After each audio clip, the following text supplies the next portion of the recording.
not emotionally prepared. Sure. Sure.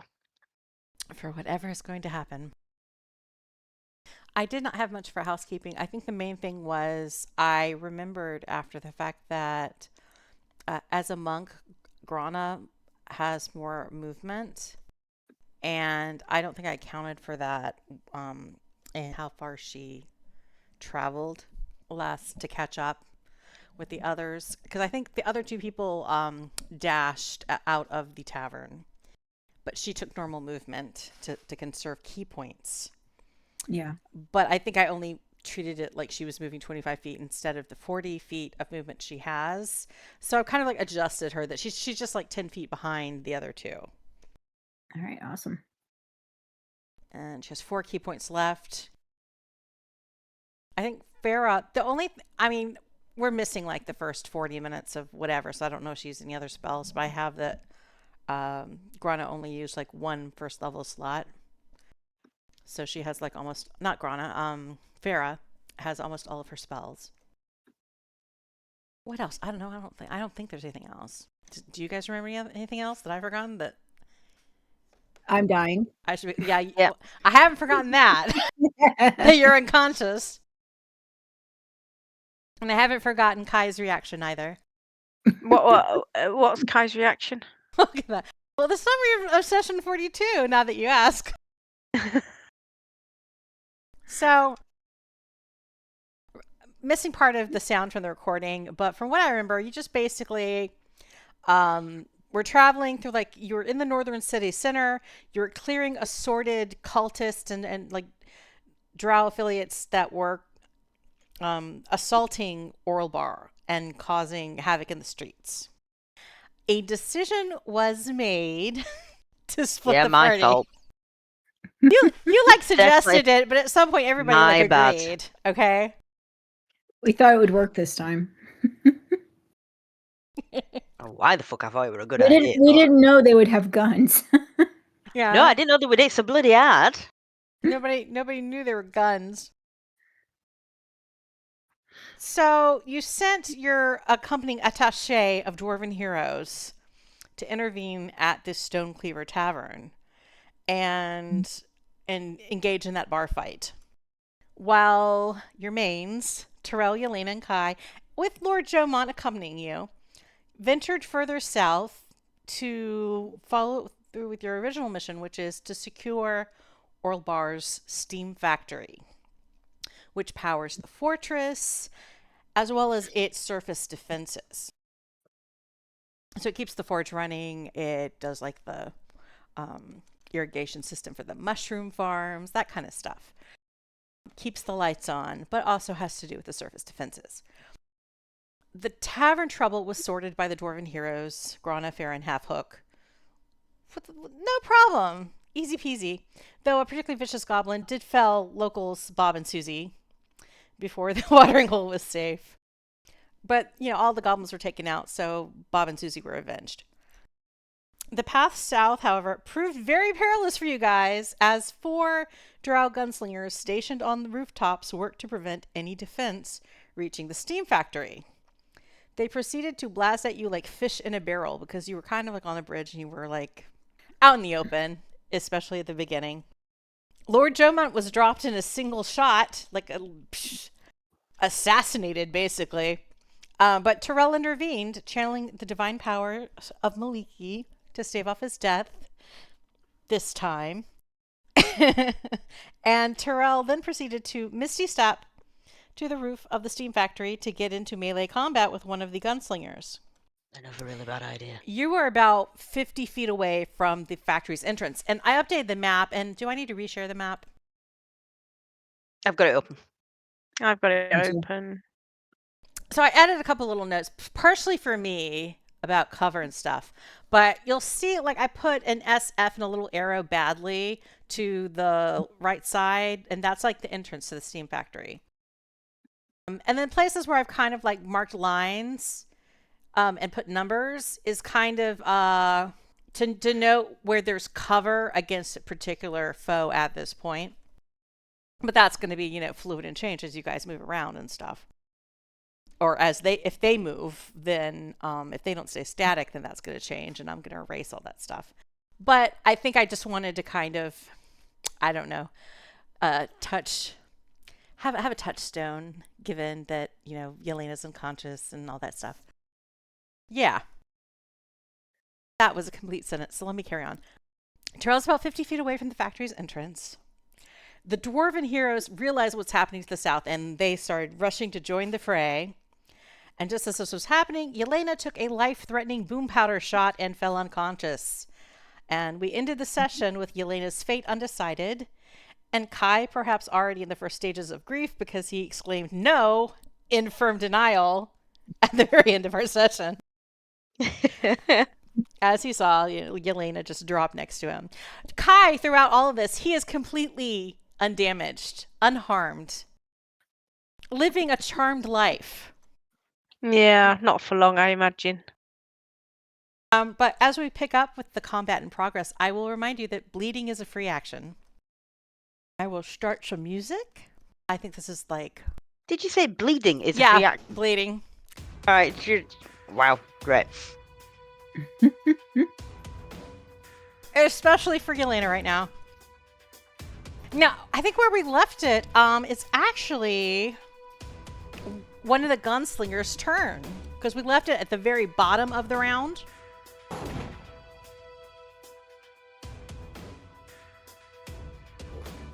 That is Gunslinger 4 on the central roof. He is going to drop off the stall roof to the west.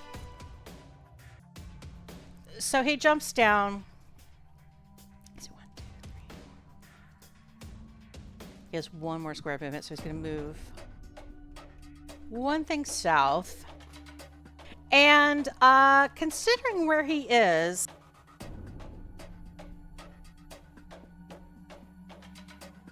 Kai, I'm going to say Kai and Half Hook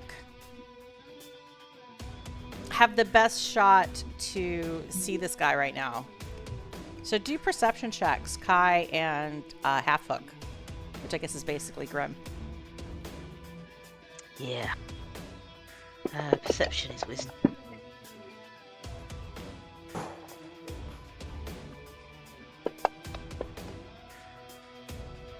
All right. Both of you spot this gunslinger jumping off a roof, and you see that he's not taking a shot at anyone, but instead he seems to pull something out of a pocket or a pouch and throw it on the ground. You see a splash, and then the drow gunslinger sinks into the stone, like floor ground base that makes up the basis of the floor. God, what are words? What are words? And sinks out of sight, like he just melds into the stone below.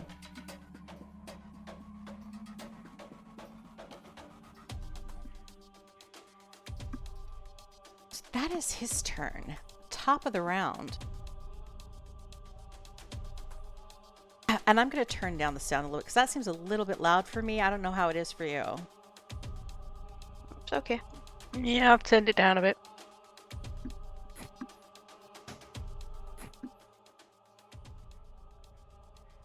It is Grana's turn. Top of the round. Okay, I need to do something. What can I do? I don't think I've got anything that's going to help me. Going to help Yelena. Don't have anything that can help Yelena. Do I see the Drow Gunslinger 6 there? You are aware that he is there. Like, previous round, he jumped down off of the statue. And I think all three of the Dwarven heroes are aware, because they were, like, right by it. And I'll also make a note that you were kind of, like, you're in an area that is about 5 feet below where that statue is. It's kind of where you are is built up, but you're kind of on a stone promontory that is not directly, you don't have a river of the forge lava between you and where the statue is the south. It's basically just like a 5-foot kind of jump to get up to that level. Which should not be a problem for and me. then you would be on that floor. And so you have 40 feet of movement. And if you use a key point, you can double that and you do Step of the Wind. How many have I got left? 4 points left? Yes.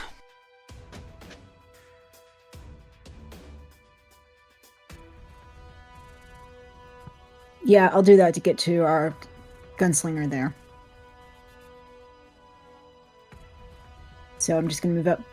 I can make a straight just line like this. Assuming I go around this statue. I'll say, do an acrobatics check about jumping up.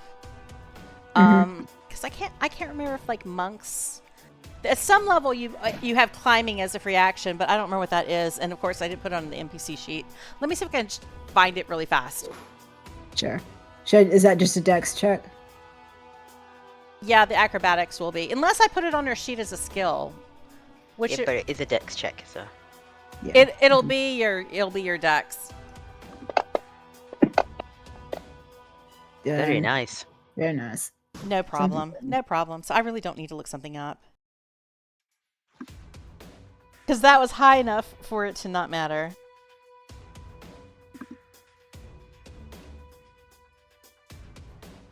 And you're tracking my key points, right? I don't have to mark those Tracking off. them. I was just checking about the thing about vertical movement, and that's level 9, so she doesn't automatically succeed on climbing things. So the acrobatics check was the right thing to do. Okay, key points. You have 3 now.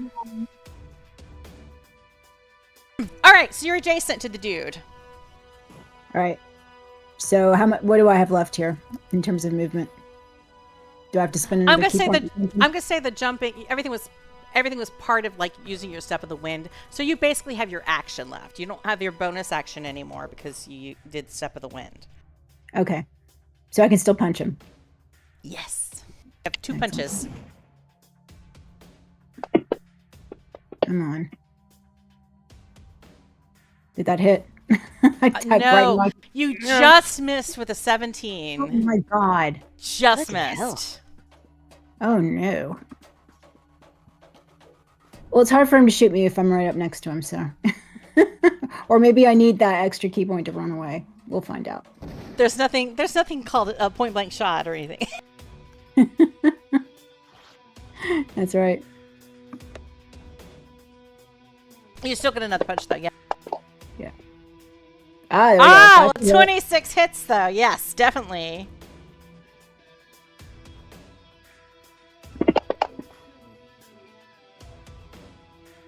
So you do 12 damage.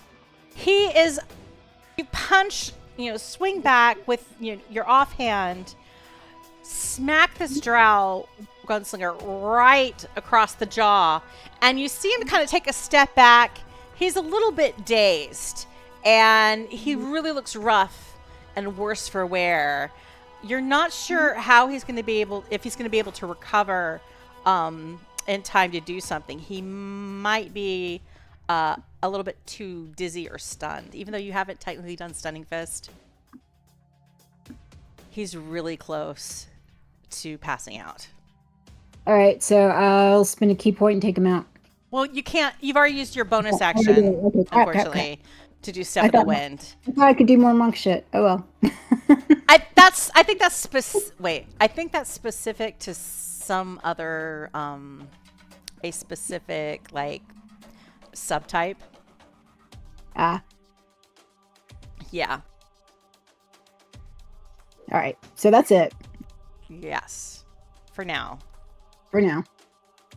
It's Yelena's turn, and Yelena, you get to make a death saving throw. Right. I'm so sorry. I could That's just right. stand and die if I hadn't run off. Ah, Hey, that's a yay. success. Wee. Wee. Almost a 20. Almost. Almost. That would have been really helpful if it had been a 20. What if? That would have been a great time to roll a 20. Yeah, I know. But hey, now it's Farah's turn. Right, okay, well, so, been looking at healing spells.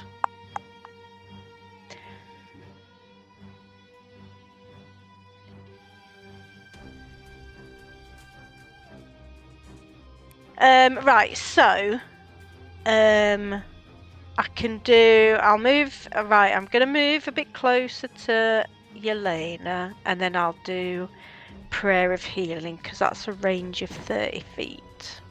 How long does that take to cast? Instantaneous. Oh no, Okay. casting time 10 minutes. Oh, yeah. Why? What? So I can't cast it then? Yeah, I think it's Oh, intended. I think it's intended to be a between combats kind of. I see. Let's refresh everybody kind of spell. Right, okay, right. Well, we can't do that then. I think what would really be helpful right now would be Healing Word, but she doesn't have Healing Word. I guess for some reason I thought Cure Wounds was going to be good enough. Yeah, and Cure Wounds, I have to be right next That's to a touch so- spell, I believe. Yeah. I think. Yeah. Can I dash? How far's my dash? Well, here's the problem.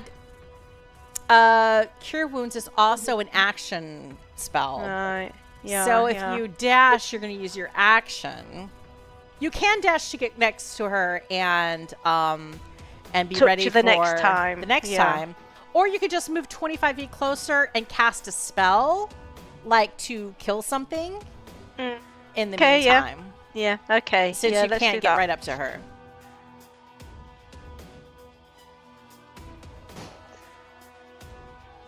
Right, so I can only move 5 squares. Right, so let's have a look, see what spell I can do.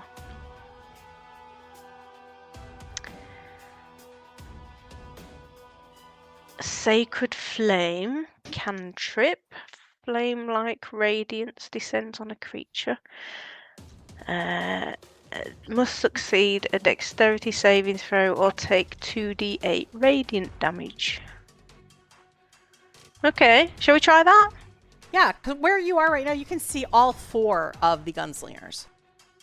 Okay, I'll aim for gunslinger 6. Oh, except for the one that went underground. I'm sorry. Yeah, You can see so, 3 gunslingers. I can do gunslinger 6. Yeah, the one in front of. Yeah, the one that's kind of woozy, kind of bob Grana. swaying in front of Yes. Grana. Yeah, so now I have to remember how to attack again or do stuff.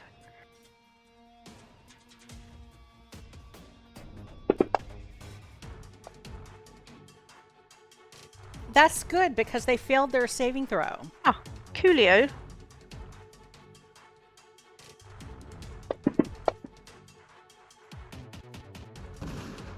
All right.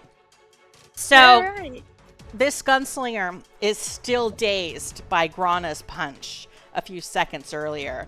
And you run closer to the unconscious ranger that you just met. No, you can't quite reach her. So you turn the side, aim at the first gunslinger you see. He's kind of like woozy there. And you call down a bolt of light that just blasts him in place. And the gunslinger collapses. Arms splayed out, and the weapon kind of tumbles out of his grasp onto the ground. And with it, you see his other hand was in the, or Grana sees that his other hand was reaching into a pouch. And as he collapses, a vial of rusty liquid gently kind of tumbles out of his grasp onto the stones below. So we need to nab that, don't we? Hmm.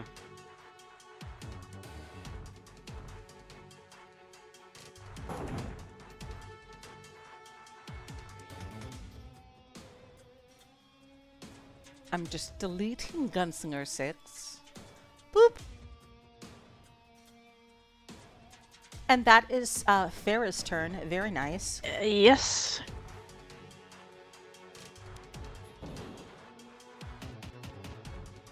At this point, a dwarven woman. Grana can totally see this, and Farah can, and Kai.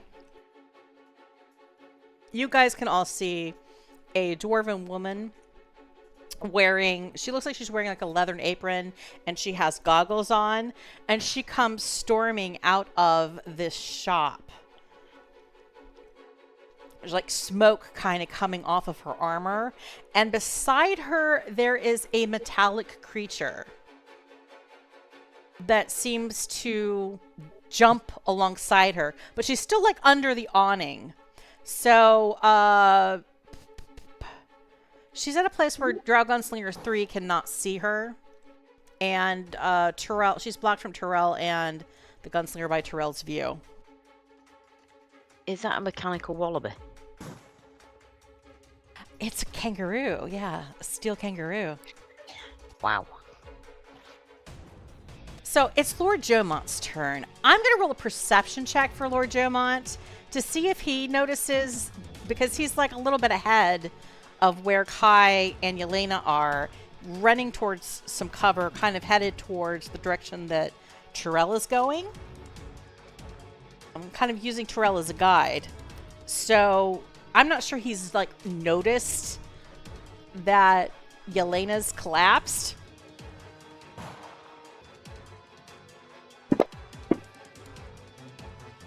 Oh, but the dirty 20 though, he does notice. So he whirls around and moves back to where Yelena is. And he pulls out a healing potion.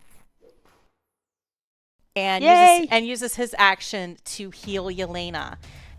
And the potion he has on himself, nobody's rummaged his pockets till now. But he had a potion of superior healing on him.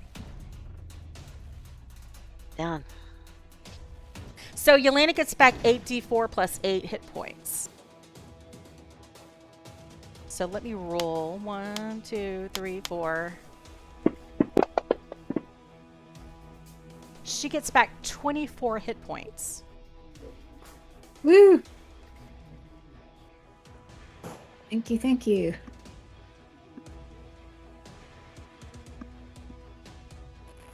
Getting being all useful. That means you have 39 damage now? Okay. So you're still prone. Or you should be prone.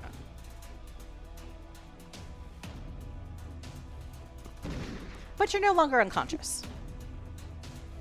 And that is going to be Jomont's turn. Kai. Your no has turned into a yes. And you see Yelena's opened her eyes. You've seen, from your vantage point, you saw Grana take out one of the gunslingers. And you lost sight of another one of them. Because I think you saw him sink into the ground. Mm. So you can see two different gunslingers in two opposite directions. One's beside Tyrell, and the other one's like completely opposite direction. Right, okay. So, Kai will have a go at number 5, the one by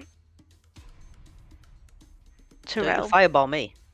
No, I've only got one level 3 spell left anyway, so I'm not going to use that.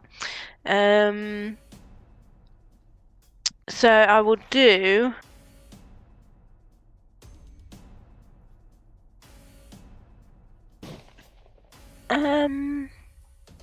Where's my cantrips? Ah. I'll send a firebolt to number 5. Old reliable. Yeah.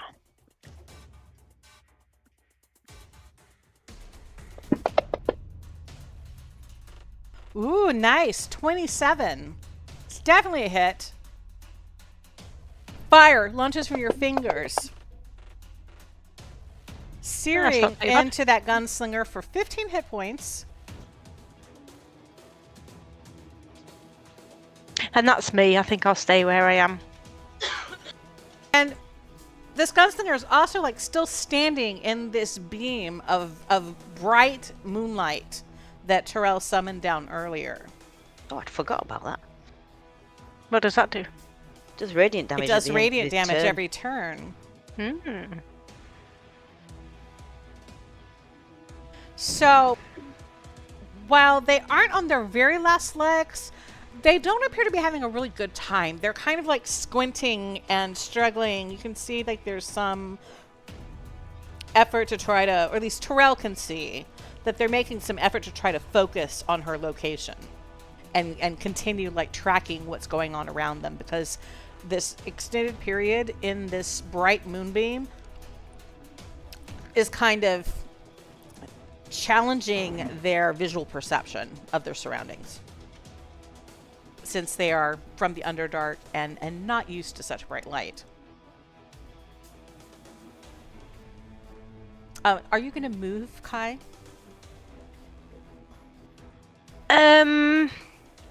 No, I don't think so. I'm just trying to think if there's somewhere I can move to make it easier for, what's the name, to get to Yelena next time round. Don't know. Would I be able to drag Yelena a bit closer to Faerun? That's true. I'll say you could drag her, but you can only go half your movement. So you could drag Okay. her up to 15 feet using your movement. Yeah, shall we do that then, But Yelena? she's Yeah? no longer unconscious. Yeah. Right, So- I'm gonna drag you, Yelena. She's prone. She's prone and totally able to comment as you drag her. Yeah, right, okay, I'm gonna drag. I don't Yes, know yes, if you want me to do some sort of strength check or something. I don't know. You imply I can help with kick my feet a little bit. You Push kick your along. feet a little bit. Scooch. So Kai bends So- down and starts dragging you along the stone, and you're kind of just kicking your I think they're very nice boots. They're like those magical boots, maybe, I don't know, but like Right, they can Your- fly. your can't boots they? are flying. I keep forgetting I can fly. and as Kai's pulling you along the cobblestones or the the stone, the masonry, you're like the little wings on your boots are kind of just fluttering as they're trying to like flutter you along, moving kind of west. Right. Well, there we go. Positive actions there. That's Kai's turn. So with those actions, another figure comes running from the north. And you recognize it's that Singe Marstein guy who you encountered back at the subterranean gate, the mining gate of Orlbar, who was one of the heroes who could have joined up with you and had expressed that his intention to head towards the steam factory as well. So he's been running on his own, and he's catching up with you guys, dashing further south. It's Half Hook's turn. So there's two ways: either trying to do the shortcut like Grana took to get on the across the way, or like kind of taking the long way, like you're headed east and then taking the bridge the rest of the way south. Well, I've only got. Oh, bloody hell! This.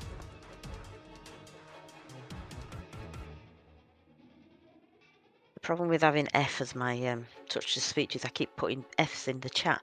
Right. I've only got 25 foot of movement, so how far would I even be able to get if I could climb up? Well, say I you get to the wall. It will take 15 feet.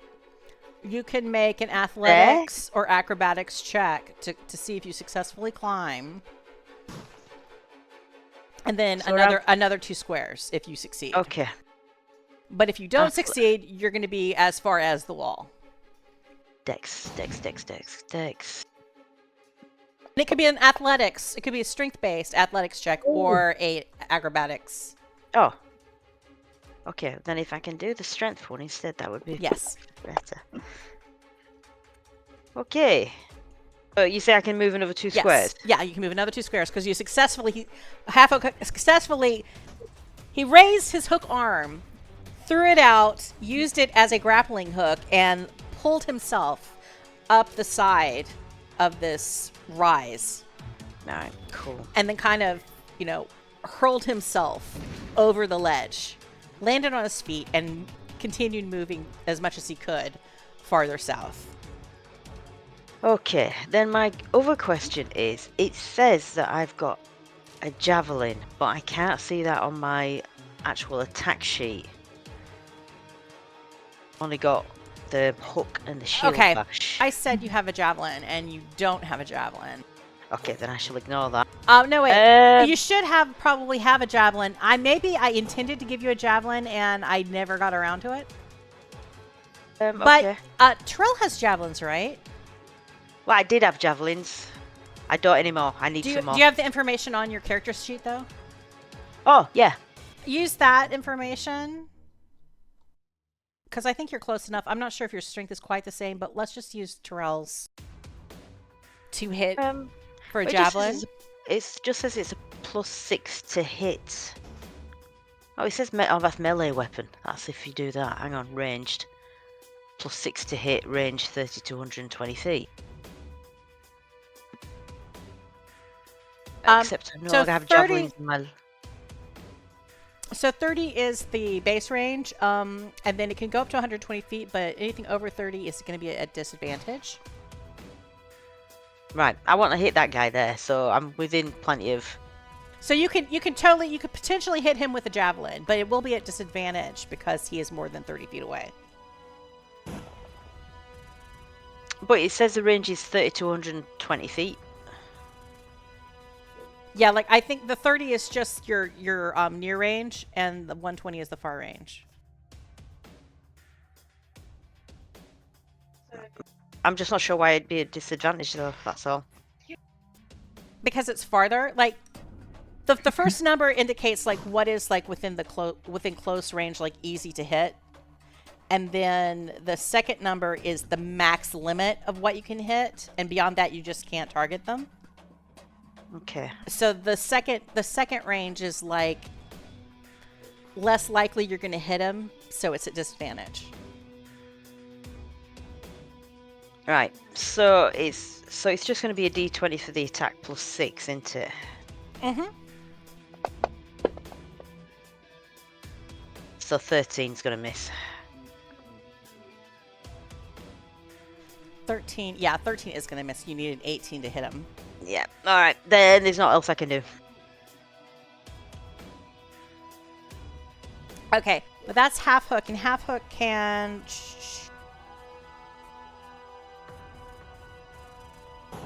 Okay, so half hook still has visibility of 2 of the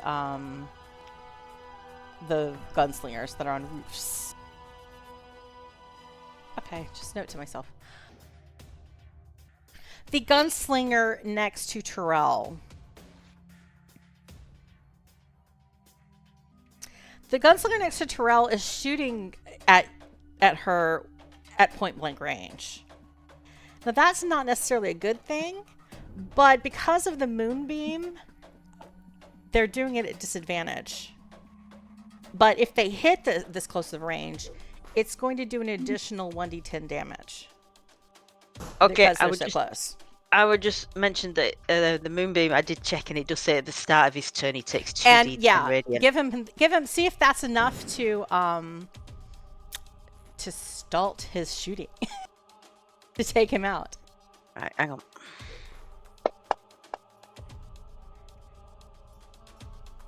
Takes 8 more damage. Still on his feet. He takes the shot, but it's going to be a disadvantage. Okay.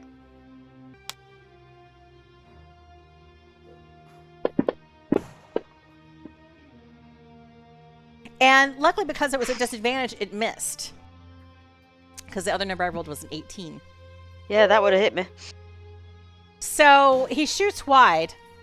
And you also see he tries to like take another shot at this point, but you hear like a clicky click click, like he's out of ammo.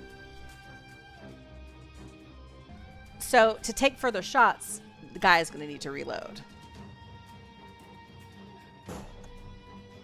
Terrell, it's your turn. I look at him and go, hit him with my Bowblade. Oh, try to.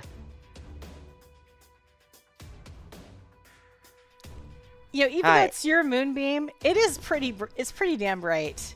So, given that you have like this slight kind of close call, as this guy is like aiming a gun at you at close range, and you're like, and he manages to just miss you. You feel the bullet whizzing by your ear, and so then you take a swing at him in response. But in the hectic moment, you're just a little bit wide, and the bow blade whiffs by him. But you take a second attack. Yeah, just do the same again. Yes. Yeah, hit him with the 25.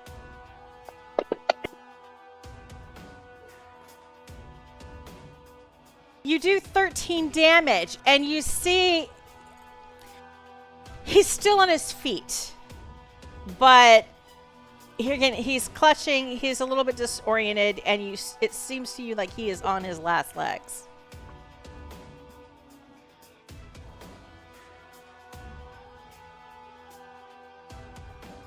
Make a perception check, Terrell. Okay.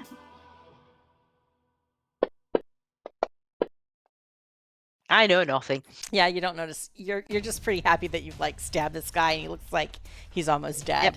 It's the little things.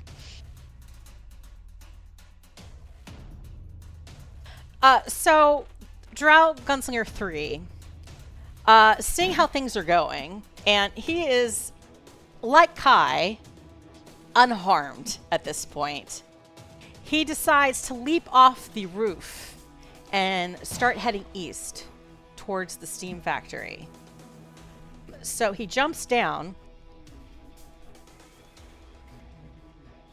and this is when he catches sight of the dwarf and the metal kangaroo underneath the awning. So as he starts moving, he's like, here again, Grana can see, but I think he's probably blocked from everybody else except for maybe Farah at this point. But they can tell. Kai and Yelena maybe. Yelena's not too busy like being on the ground being like, this is a great day. You can also see that this gunslinger is, as he's moving east, seems to be trying to get something out of his pockets as well, rather than taking another shot. But at this point, the dwarf and the metal kangaroo behind him, they both get opportunity attacks as he moves away, not realizing that they're there. So the dwarf hurls back with her hammer.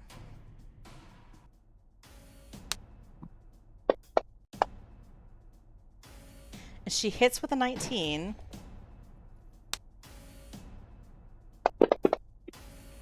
And as she slams this gunslinger with her hammer, a little arc of lightning leaps off of the hammer as it lands and does 13 damage to him. The kangaroo rears up with its feet and tries to kick the gunslinger. But misses with an 11. He's a little bit short. Misjudged it from like the drow kind of like falling back slightly from the impact of the hammer hit from the dwarf, and so the kangaroo, as it kicks, it's just a little bit short, expecting the body to be there, but he's actually like taking a teeny step back. But in the midst of these opportunity attacks, he still kind of moves another 5 feet kind of towards the south in the direction of the steam factory. And that is his turn.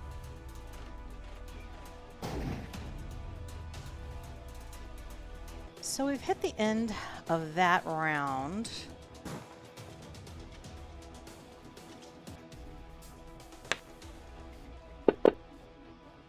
Top of the next round is Grana's turn again.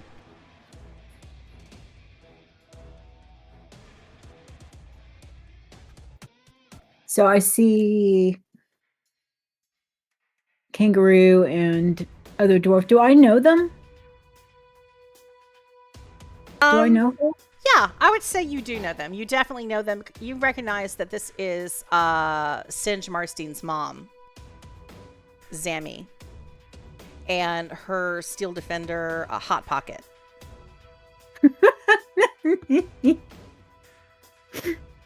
Nice. I will start making my way in that general direction.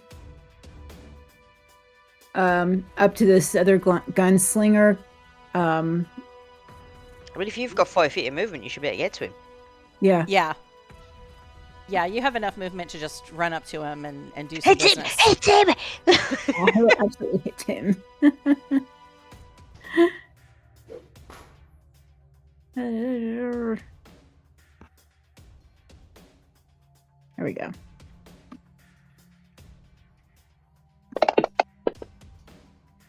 Ah. That miss. God, you've I rolled won! you've rolled so many 17s. I think between last session and this session, there's at least 3 17s you've rolled against these gunslingers, and that is just shy of what you need to hit. But you still have another punch. Yeah.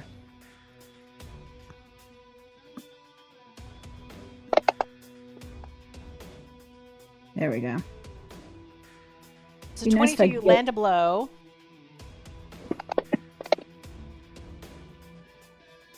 Doing 11 damage with your blessed fist.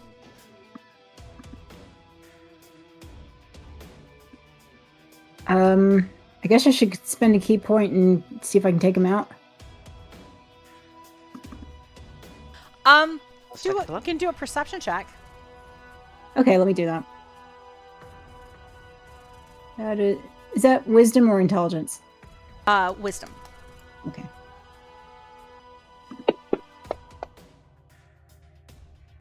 Okay, 16 is enough to realize this guy barely looks wounded. Mm-hmm. You don't think he's taking that much damage, so you're not sure if you don't think he's in bad enough state to just drop him like the previous gunslinger you wailed on. But I probably need to wail on him a little You bit. can, yeah. But giving you the extra information in case that changes your desire to wail on him and use a key point. So yeah, I'll make 2 more strikes. Okay.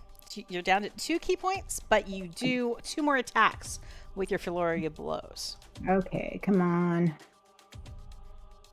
Wait, is flurry of Come on, blows Mike. 2 more attacks or 3 more attacks? I can't remember. Well, No, that it's 2 didn't more. do It's any 2 good. more. Okay, so 11 doesn't hit, but you get another one. Yep. Big number, no whammies. No whammies. Oh, no. Oh! That's just That was unfair. Oh, not worth it. Oh, well. Again, Wait. I'm close up to him, so hard for him to shoot me.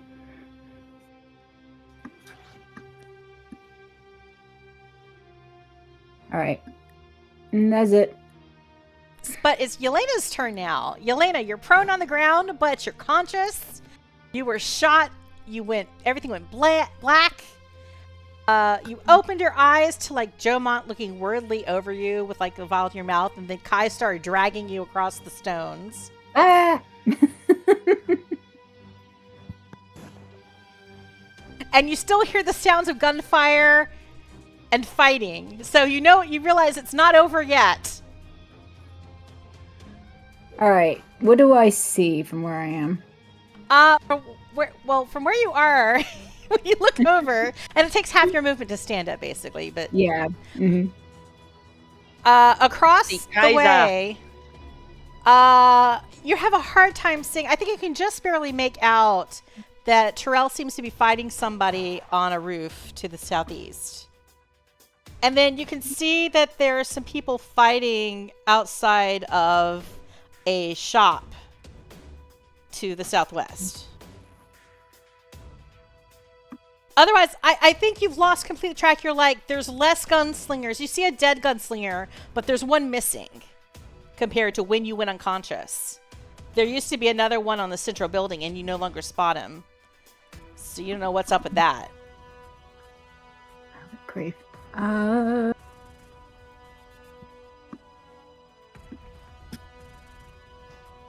Well, I can fly, which I keep forgetting I can do.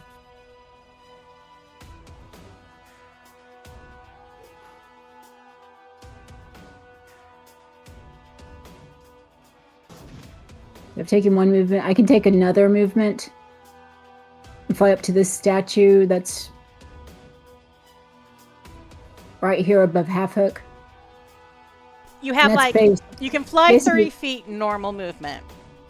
Okay. Oh wait, 15 feet because you have to use half of it to stand. Yeah. And then you could use dash as your action to fly 30 feet. So you could fly up to 45 feet if you dash as your action. All right.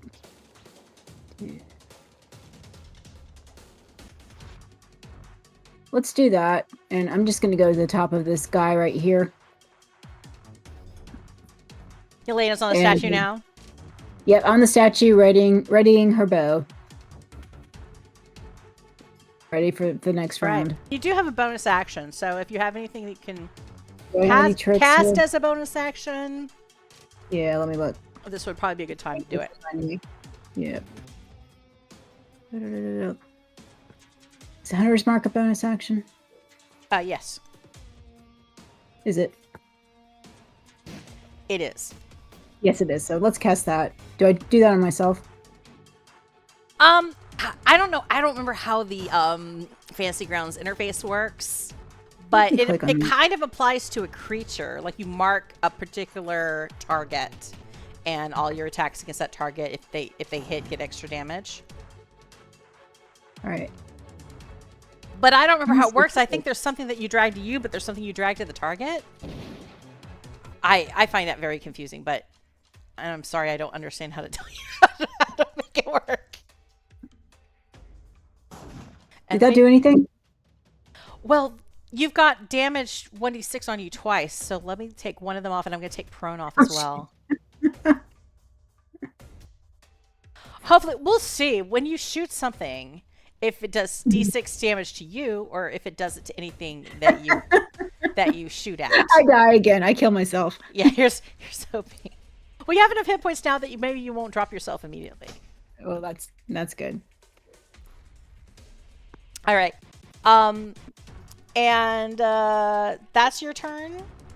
Yep. And now it's Farah. Right, okie dokes.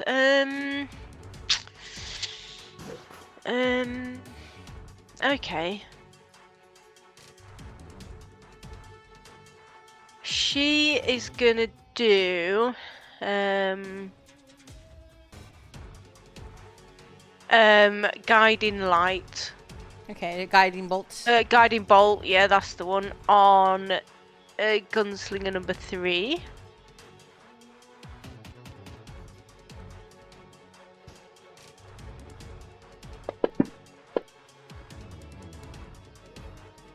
Nice. Ooh, that's great. That's exactly what you needed to hit.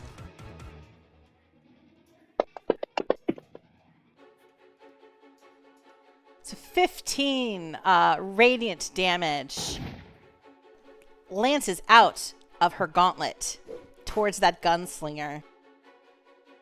And then it says, then the next attack roll made against this target before the end of your next turn, my next turn, has advantage. Ooh, Thanks to the nice. mystical dim light glittering on the target until then. Yeah. Okay. Yeah. Okay. And I guess she'll move closer to Kai.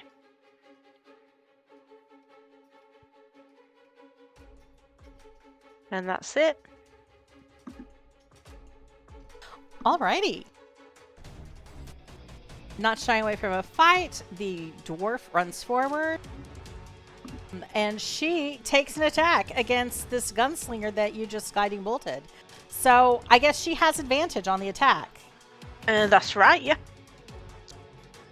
So she swings at him with her hammer again.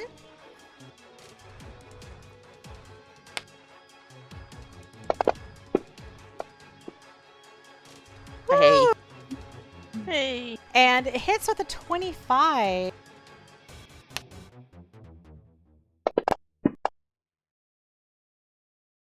Doing 9 damage. She does get, because this is a normal attack, she gets a second attack on him.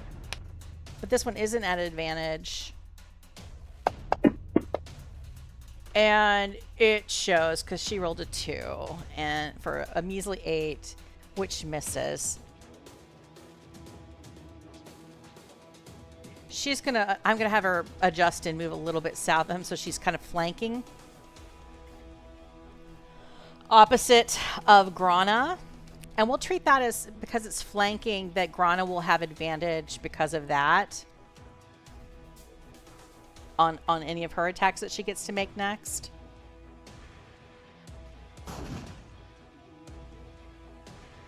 And then Hot Pocket runs up and tries another power kick.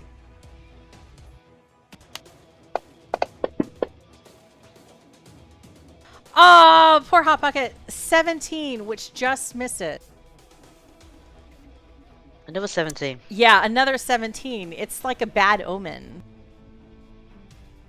Oh, we should all pick it as a number for our lottery tickets.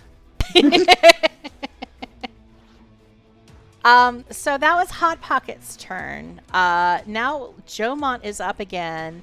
And so Yelena is in the air. She's fine now. He's going to continue doing what he was doing, which is kind of following the same track that Zammie Marstein seems to be following.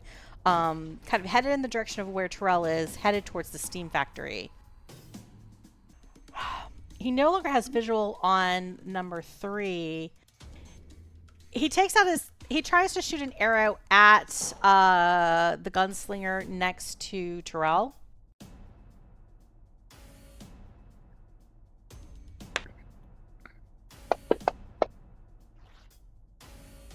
There we go. And he hits, and for him, a 19 is a critical. So this should be double damage.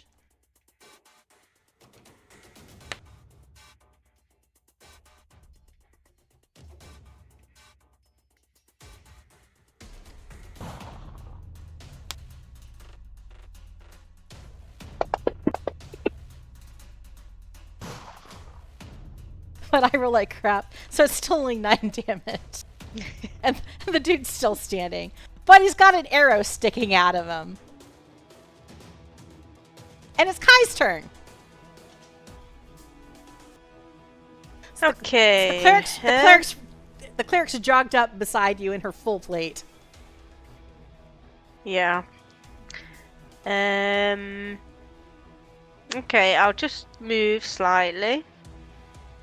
And I'll have another go at number 5. I'll do magic missile on number 5. Alrighty. Can't miss.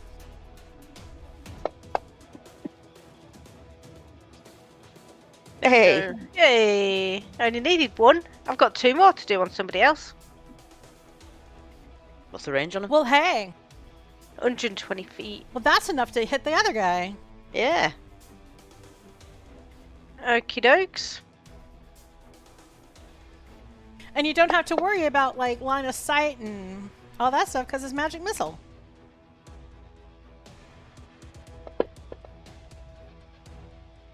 There we go. Bit more damage. So 7 more damage to that guy. He no longer looks like he's in the pink of health as he did at the start of our game today. He's starting to look a little bit rough and panicked. Julio. Right, and I reckon that's my turn. And let me delete the gunslinger that has been dropped now that was next to Terrell. Zammie Marstein dashes to the south.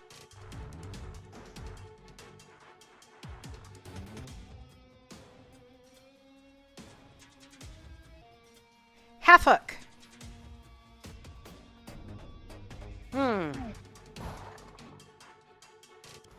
Well, he can get that far, but he's not going to be able to hit anything.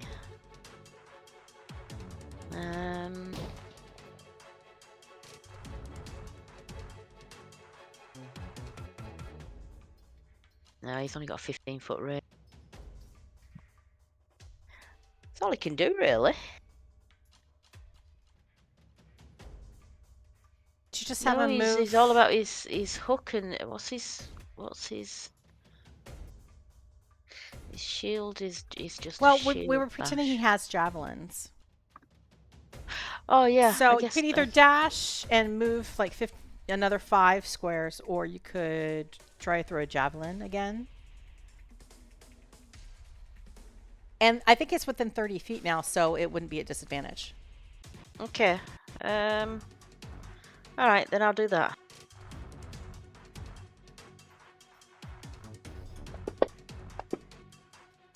Ooh, 24. So Let me find his damage. launch a javelin into this drow gunslinger. Kind of like make this perfect arc above the swarm of dwarves and steel that has him flanked. Right, so it says on a hit. Not sure I understand that. Hit 7, 1d6 plus 4 piercing damage plus 3 1d6 lightning damage. Okay, that's for your specific lightning javelin. So it's a 1d6. Roll a d6, and we'll add 5 because I think his strength was higher than whatever we entered for Terrell. So 11. 6 out of 6.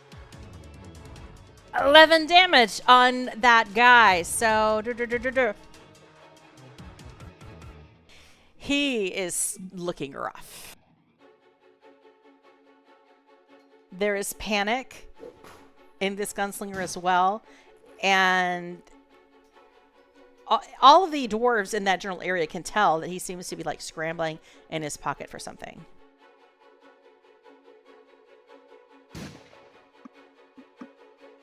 Terrell, you're alone on the roof.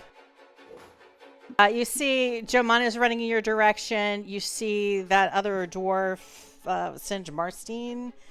He's running. Seems to be running towards the steam factory.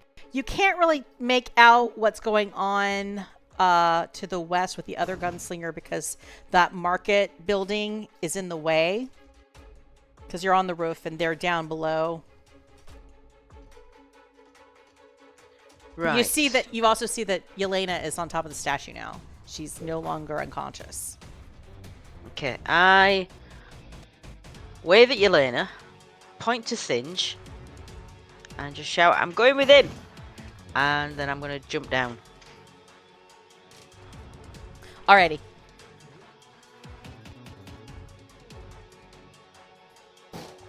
Alright, so that's movement. You got like, what, 5 more feet? Yeah. And then I'm just wondering whether to cast some healing on myself because I've done some damage. Yeah, I'm going to do that.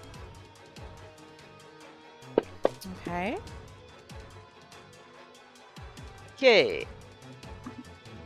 Was a level 1 spell.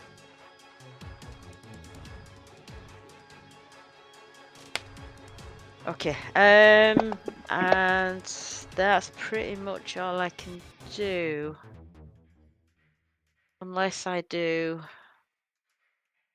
really reckless, do a misty step with my bonus action and get away from Singe.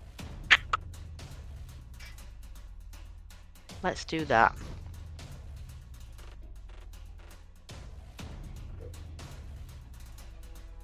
So you said the steam factory. The was to the SF, south, yeah? the SF and the arrow, that is the entrance. So you kind of All right, ran so I've gone past too it. far. Right. So if I stand there, what can I see? You can get right to the front door. The front door is closed. And is it like a solid door? Yeah, it's a solid door. No windows. It is metal. I can't hear anything coming from inside. Do a perception check. Okay. Yeah. What you can tell is there is a sound of machinery. Is kind of like the overwhelming thing that you can hear the churn of gears, kind of like that kind of racket, and that seems to be drowning anything for you. That's the main thing that you're picking out immediately.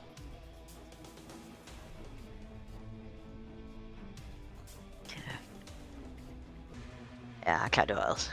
I shall wait here for other people.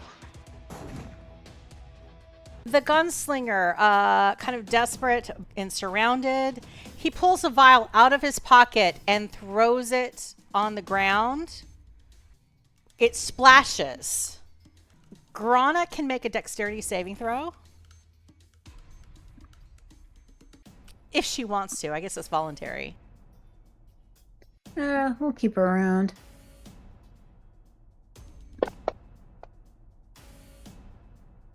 All right, she avoids getting splashed by the liquid. I'm going to roll for Zammie.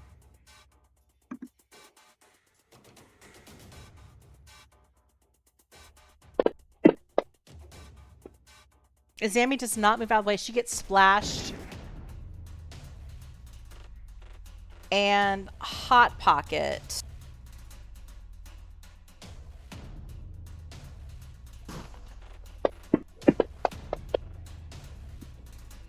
Oh, wait. Okay, cool. Got it all. Hot Pocket gets splashed. And as the liquid hits Hot Pocket, you see this like weird kind of, Grana sees this weird kind of effect hit the metal plates, because the metal plates of this steel kangaroo seem to kind of warp temporarily and get almost rocky. Like there's this kind of gravelly appearance to the metal as it seems to be transmuting almost into some kind of stone material. But it's not like they become petrified. It's like just this temporary flux. And then a split second later, it looks like the same steel kangaroo as before. But with this, the gunslinger dives and tries to proceeds to dive into the earth to get away from his surroundings, leading to opportunity attacks from all and sundry. So Grana, you get to take one hit as an opportunity attack on this retreating gunslinger, as you see him try to dive and sink into the earth. And a natural 20, so let me pull out the moonshine. About time. Finish him. Yes, you did as well. And just as this gunslinger seems like it's going to dive into the earth away from your wrath, you give a huge haymaker to his head as he turns to leave, and basically just smashes brains. Like the brain is bouncing around inside the skull. He is majorly concussed and collapses on the ground, and his body sinks a little bit into the stone, but he is unconscious.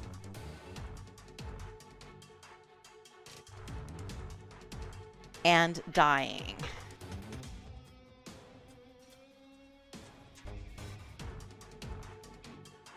That didn't work out too bad. Makes up for all the 17s. Yeah.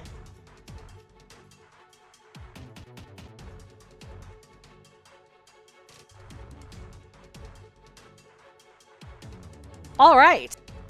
So this is top of the round. There is nobody. There's nobody. We're gonna stay in initiative order, and this might be a good time to do a little adventurers break. Okay. Yep. Sure. Back in 5. Yep. Back in a few. All righty. I'm back. I'm here. Welcome back. I didn't leave. I tried to set up things.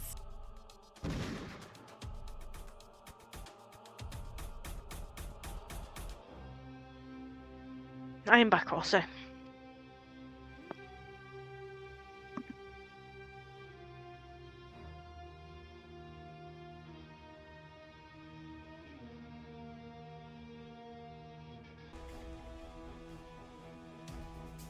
Okay. Everyone's back. I'm the last one as usual. Maybe. Or is everyone still back? I'm still Okay, everyone has still Okay. returned. Okay. Yeah. Well, since everyone seems to be physically, if not emotionally prepared, we will resume at the top of the round.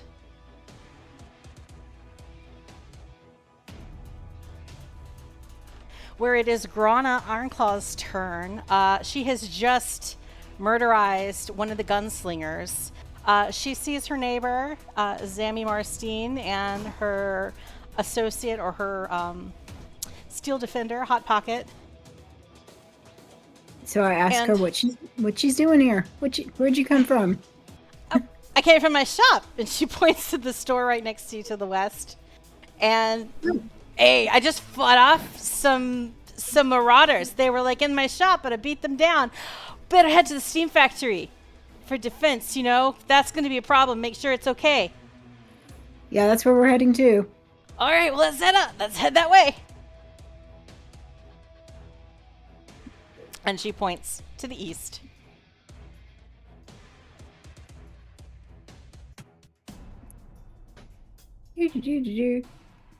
Just making my way.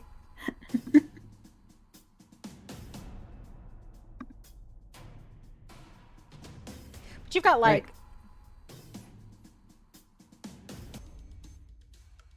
How much more have I got here? Well, you can just do a normal dash since there's no one to punch. That's 80 feet. Okay. Oh God, you want me to count? I've never known how do you do That's the thing where you 16. I think you have to hold down the left and alt maybe as you do it. All right, so I was here. I seem to always accidentally do it as I'm talking, so I think it maybe has something to do with the alt key.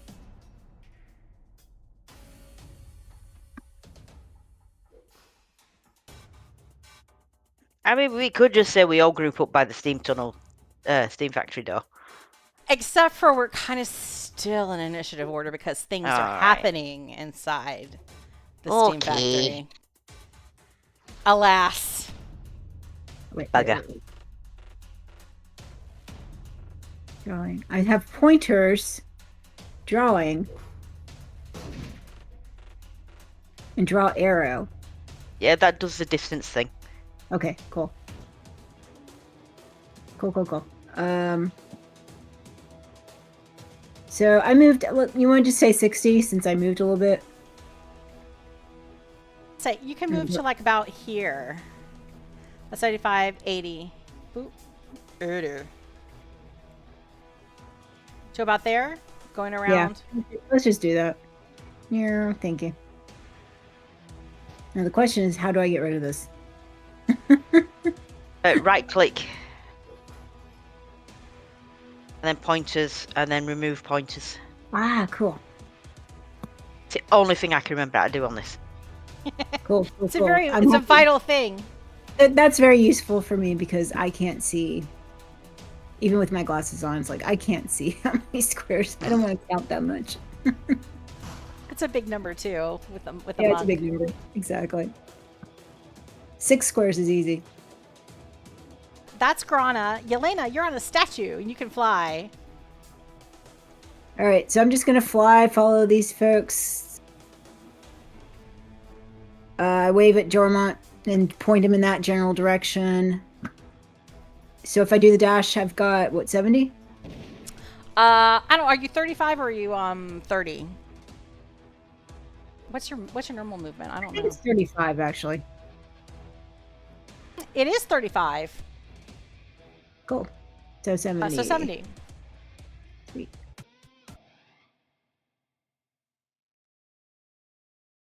All right. Go right there. Oh, that's very useful. You fly a beeline in that direction, just kind of like hovering about, what, 20, 30 feet above Sure. the ground. Yep, And that's you? that's me.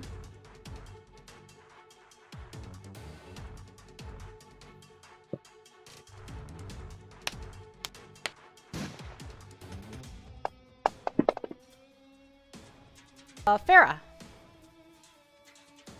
Right, she's gonna do same as everybody else and dash. She gets to move 10 squares.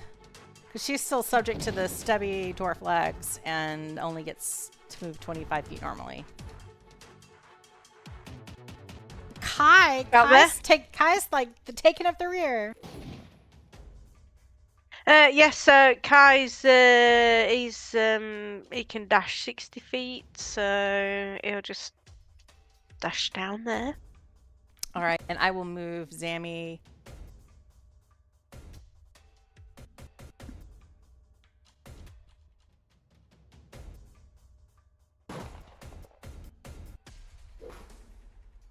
Hot Pocket gets to move further because he's a hoppin'. Sparring.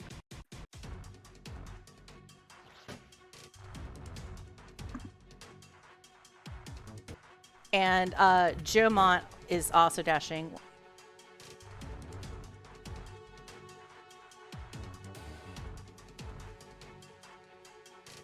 He's just behind Terrell. Or like a few steps behind.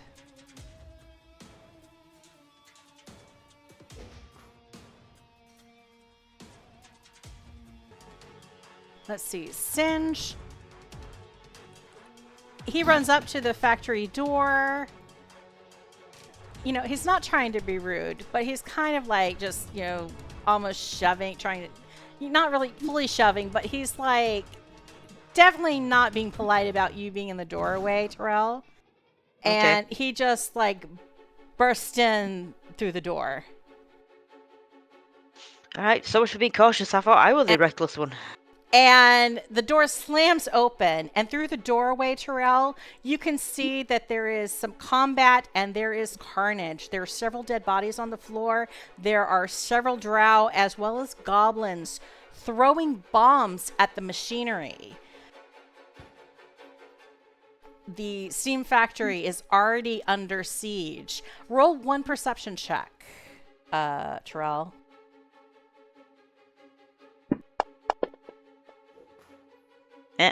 Here again, you can't see squat beyond the immediacy of the workers of the steam factory getting roughed up, and some of them have been killed by the drow invaders.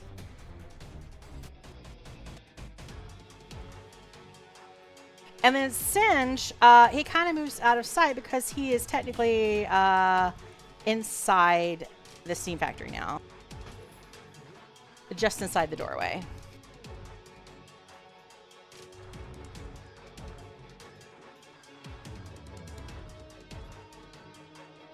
And it's a double door.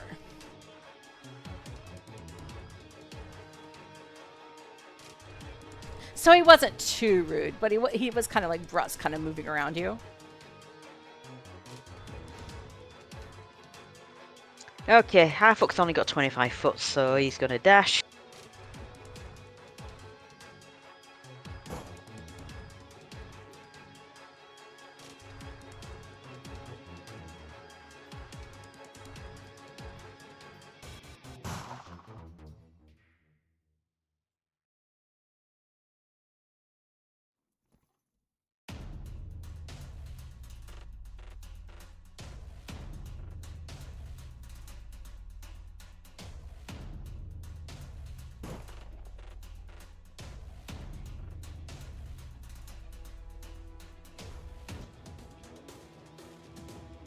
Is that for his turn? Yeah, that's all he can do. Well, then it's Terrell. It's your turn now. I don't know whether to wait for you guys to catch me up or to step in after Singe. Well, I don't know. Terrell does see, as she looks in, it is very clear from just the doorway. You see a very tall, lithe, imposing drow female figure in full armor made of stone plates. And she has a dwarf with a heavy beard, gray hair. She has her hand around his throat, has lifted him in the air, and seems to be demanding something of him. Though you can't hear with your lower perception roll, you can see that this is happening. So, And how far away from that is it? That is a good... It's at least 60 feet from the doorway.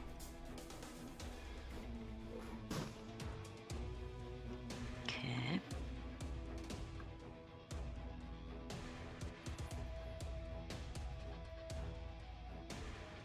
How much speed have my squirrels got?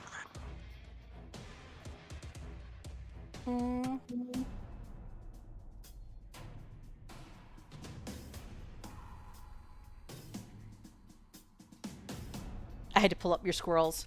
30 feet. Hey. Say that again, sorry, 30 feet. 30 feet. Then I would like to move 30 feet inside and then cast Cloak of Squirrels and tell them to attack the tall drow woman. All right. So let me Just add wide up. a legion of rabid squirrels to the combat tracker. Squirrels, where are you?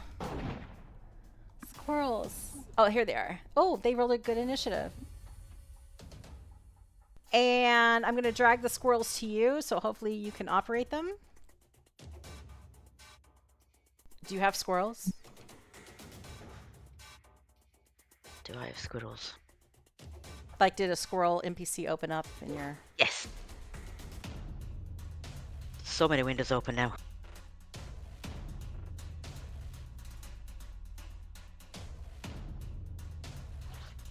I gotta put you on this map. I left you behind because I was looking for the squirrels. Oh, wait. I don't know. I could give the squirrels your initiative order, but I don't know. You might want to keep the high one. I don't know. I mean, I don't mind. Have they got higher initiative? Yeah, they have an 18, whereas you have a 6. Oh, yeah. Then yeah, leave them there.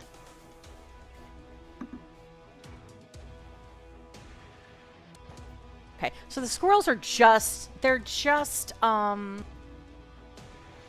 kind of like in range with where the, and I'm gonna share the map with you, and I have to make some things visible.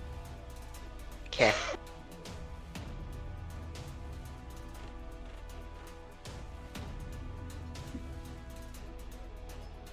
Oh, make another perception check, because this is something completely different.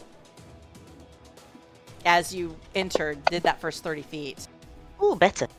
Okay, so 15 is just enough that as you moved in that first 30 feet into the steam factory, you see multiple goblin bombardiers on there's 2 flights of stairs leading up to a second level, and they are Well, one of them is on one landing, and there's another one on kind of a. Oh my god, my brain is just got fried. Like a conveyor belt that has machinery and some. Looks like some machinery for the construction of parts. Okay.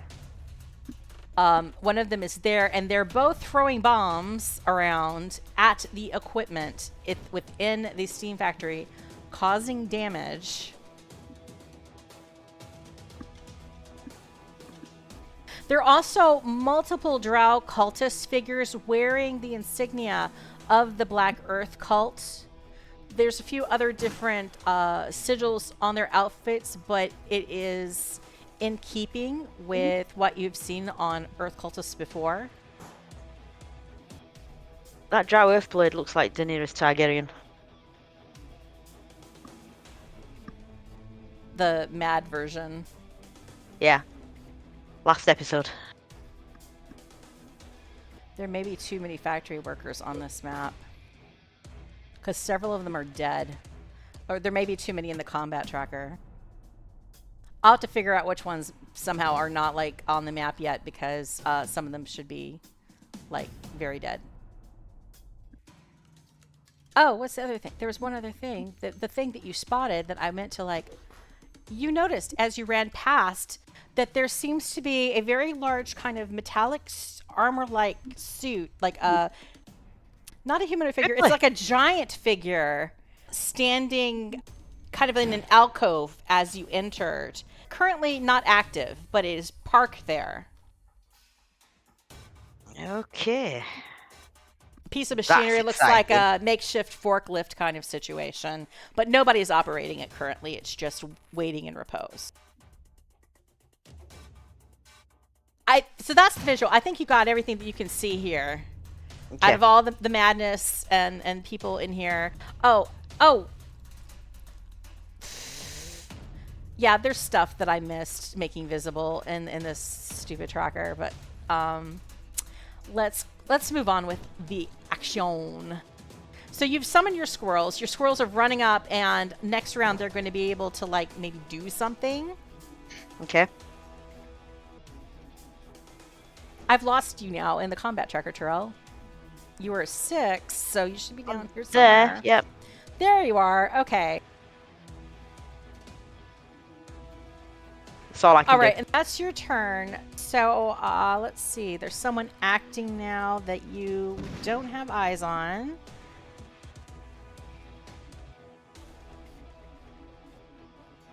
And that is, I think, everything for this round. So we're back to Grana.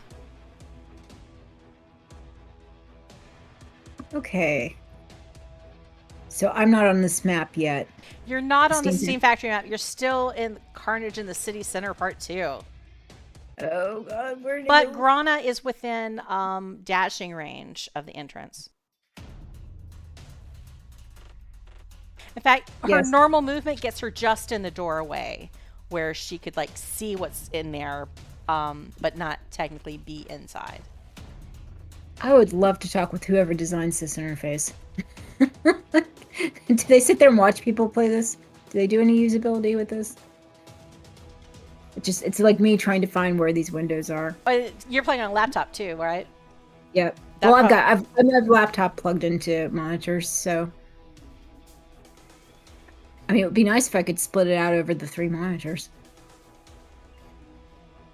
Yeah, I do feel that there's a trick number to do that. Yes. We're just going to assume I'm dashing. So does it get me into the Steam Factory if I do? So you have 40 feet of movement inside the Steam Factory. I'll put you on that map, and then you'll have 40 more feet. Alrighty. So that's where you start, like right behind Singe. Alright. You can also, make a perception check. 1 second. So I can... Let me think about that. Perception. Oh, I forgot to change the music. Why are there guns going off? You're not in the gun thing. Meh. You rolled a 15? Ah, that's good enough. You also spot the piece of equipment that's like a metal form / forklift that is parked to your left. In addition to like the carnage and combat that is taking place in front of you. Do I have any mechanical aptitude? Probably not. You're not an artificer. You're not an artificer, but I will say that like I made this so that anyone can use this as long as they have 8 intelligence. So as long as your intelligence is not below 8, you're golden. It's got a better user interface than Fantasy Grounds. Does that give me any advantage on top of my normal monkiness? Monkliness? It replaces your normal monkiness. So you would trade out your monk abilities for the abilities of this hydraulic exoskeleton. For the period of time that the hydraulic exoskeleton is functional. I'm gonna. Do I have a second here to talk to Singe and ask him about that? And have you seen this thing? Do you know what it does? Yeah, it kicks ass. You want to use it? Might be good armor, you know. If they do too much damage, it's gonna start heating up in here. All right, I'll go over here. All right. Shiny toy. I'm going to hopefully give you, as if you needed another window open. I'm going to give you the controls for hydraulic exoskeleton. So theoretically, that is popped open. All right. Yes, I see it. Okay. So many words. Okay. So there's so many words. The first thing, manual not required, basically is just that you got to have 8 intelligence, and using the hydraulic exoskeleton replaces your character's abilities. So you can't use key points while you're in this thing. It's just the attacks of the exoskeleton. And then bolt discharge. and then there's the different basic actions. There are bonus actions that cost charges. This is kind of like key points, though. I mean, when you get down to it, it has 5 charges. So each of those bonus actions take 1 or 2 charges. And then there's a lair action, which you use it the first time for free, but thereafter, each round, it rolls a d6 to see if it recharges. If you do that. And it's like so complicated. But hey, you're a hydraulic exoskeleton. Woo. All right. I'm a hydraulic exoskeleton. So now what can I do? Can I move in it? Or does it take this whole round to get into it? We'll wait till you get into it in... Actually, roll initiative as the hydraulic exoskeleton. All right. How do I do that with this guy? Do a C dex check. Okay. So like the C by dex, yeah. Gotcha. All right, that's a 5. -1. Yeah, it's powerful. It's not super. It's not super agile. Yeah. Okay. So that's Grana. Grana is now a hydraulic exoskeleton. Yelena. All right, let me go back to the other map. So I'm just gonna move Grana like to the side for now. Oh, about 45 to get to the entrance. It would take you like 45 to get inside. 35, you could like line up with the doorway, but still be like 10 feet away from actually being inside. So you could like get visuals on like, oh, there's stuff happening in there.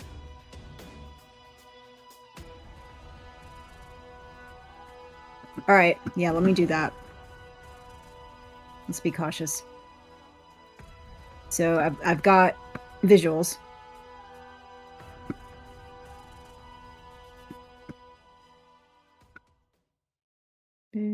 Okay, so you have visuals. I'm going to go ahead and move you to the other map. You're just going to be like outside the door a little bit, like on the steps. So you can close out the Carnation City Center map if you want to. Yes. One last map. Okay. Alrighty. So one of the goblin bombardiers gets to act, and they throw a bomb at some machinery.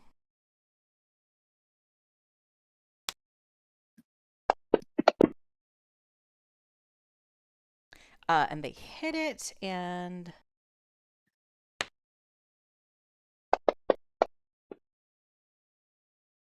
as this bomb hits this piece of machinery, there's a crack and explosion.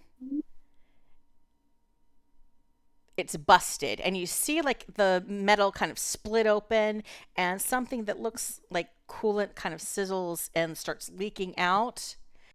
And there's kind of like a creak and a moan in other machinery and in the pipes that are connecting different pieces of machinery. And it starts to heat up in here. Just slightly, you can feel the temperature. Those who are inside the steam factory start to feel like the temperature is rising. And then this goblin continues running up the stairs. So he's almost at the top of the stairs. Farah. Right. Well, she'll move as far as she can. I suppose she could do a dash again, couldn't she? Down to the Yes, she could. door. There we go.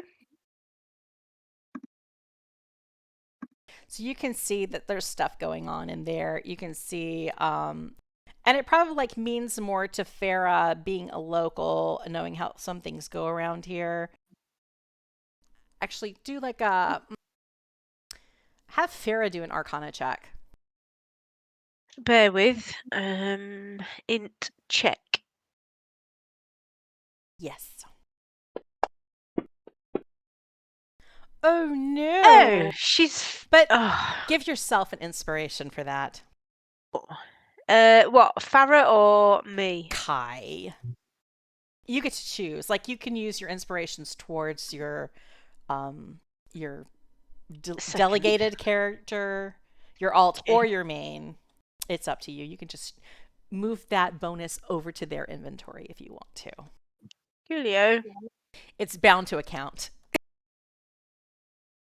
I think that's done, isn't it? But with a natural one, yeah, what she sees inside, she doesn't necessarily make heads nor tails of it. She just knows that there's fighting going on, and she needs to defend some people. Now it is the Legion of Rabid Squirrels' turn. Yay! I would like them to attack. I'm assuming it's a Drow Earthblade that was holding the Yes. dwarf up. And right, then I'd like them to attack her.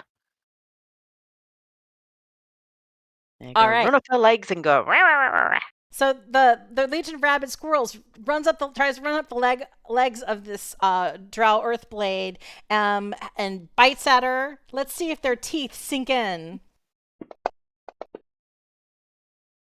Does. So they start nibbling.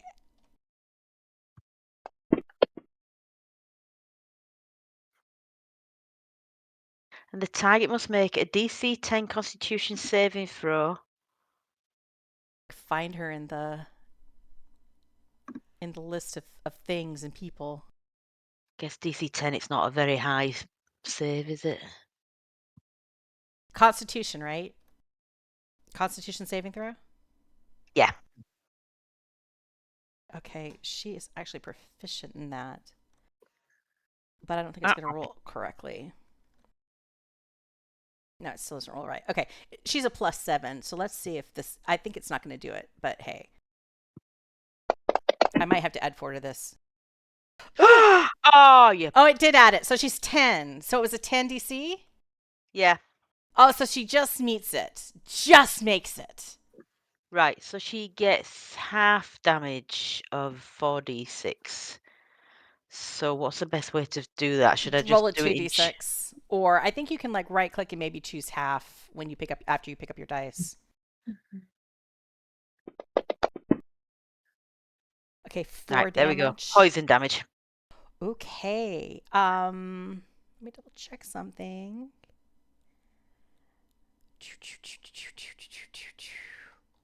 Well, I don't have any immunities and stuff, so even though she's a drow, I guess she's not resistant to poison. I guess that's really just a dwarf thing. All right, so she takes 4 additional poison damage to the whatever you rolled before, the 8. So 12 in I was total. just looking at her, and why am I not looking at her? Oh, there it goes. Okay. So the squirrels do 12 damage to the Earthblade, and you see her kind of like rear up, like she's interrupted. You can see like she was kind of menacing this dwarf that she has by the neck, and seems to be like interrogating him. And as the squirrels run up her leg and like chomp in, you see her kind of start, and she looks down at them and just kind of lets out like a hiss. And she is none too happy, and she looks around seeing your arrival, and she seems very unhappy. Shucks. Zammie Marstein is running. She's like the pokey one, but she's like me in any given situation, being the last to arrive. I mean, she's like behind Kai. But Hot Pocket does much better. Hot Pocket is not directly inside, but the defender is lined up with the people who are crowded outside of the doorway. Lord Jomont runs inside.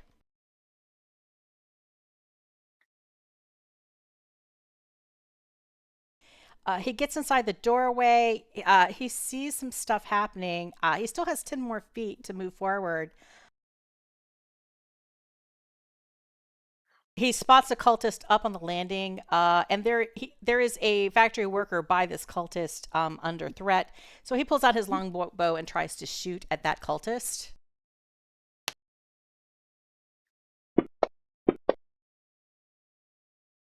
And hits with a 23. Nice.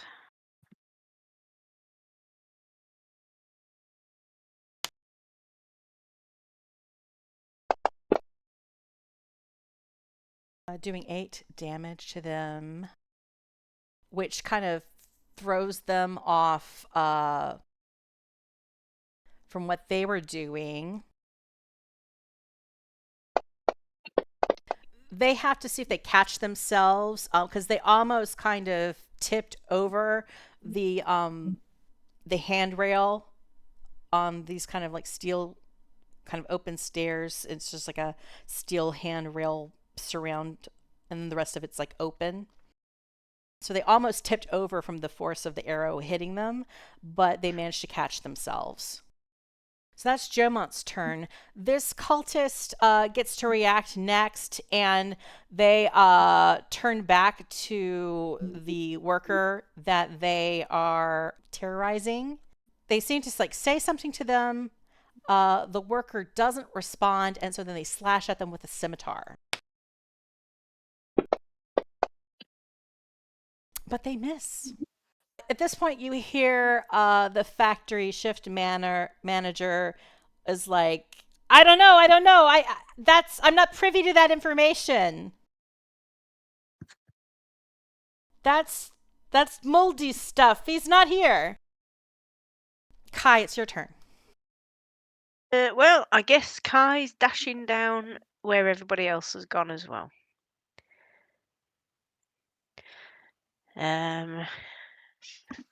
That's it, really.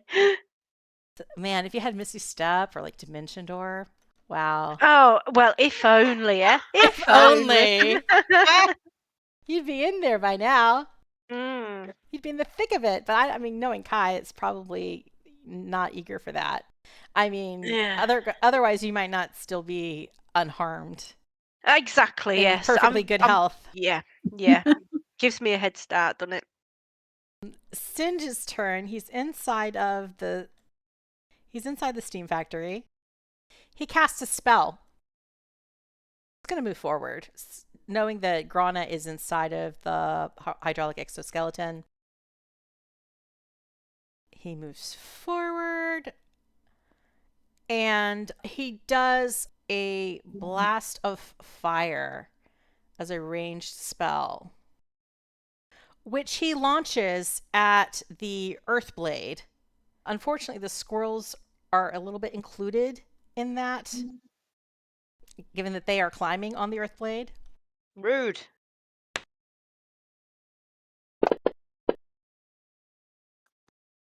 And with a dirty 20, he hits.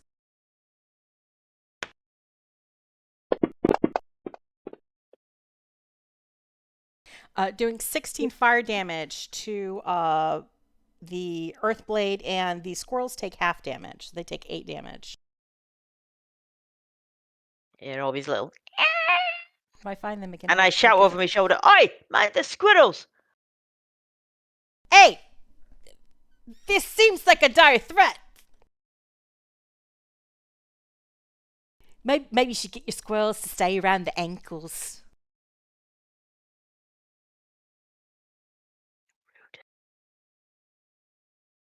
Half hook. Right. So it looks like 50 feet will get him inside the door. Okay. I will move him inside the door. So he's now on the steam factory map. Yep. Right, one step in because it was 45 to the door. And that's all he can do. Hang on. That's all he can do because he can't do an action.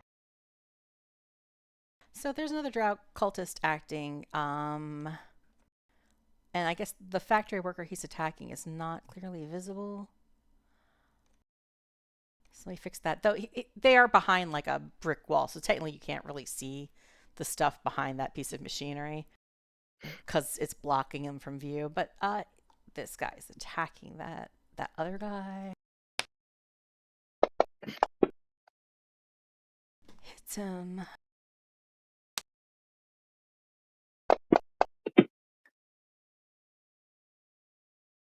The second goblin bombardier, he runs down the conveyor belt a little, jumps down, and he throws a bomb at this.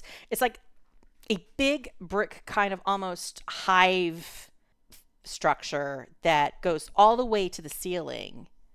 And it looks like the ceiling, it kind of, there's like it might be an opening, like it maybe extends up to the second floor where the stairs lead. But you see there's like a grate in the front and some mesh and wiring where it's obviously fire, something very hot is inside of this structure. And he throws a bomb at it.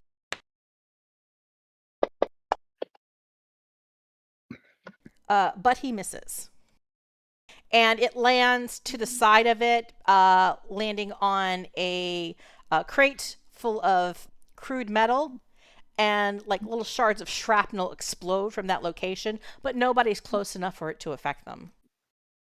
It's the Drow Earthblade's turn. And given her ire and seeing additional people arrive to defend the workers that she is trying to question, she starts to chant in some words that Kai understands because they are arcane and they are undercommon. As she chants, a figure arises from the stone floor. Huge rock.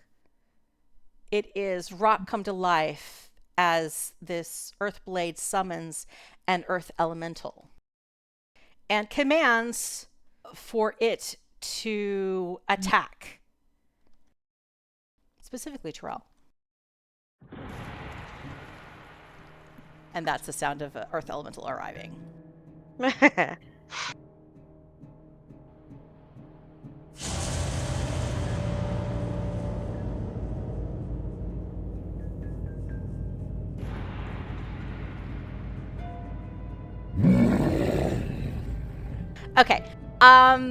Let's see. Oh, and the earth elemental gets to act. So they move towards Terrell and make a slam attack.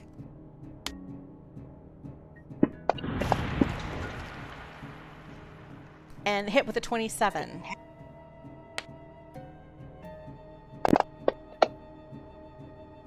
And Terrell is slammed for 8 damage. Make a strength saving throw. Okay.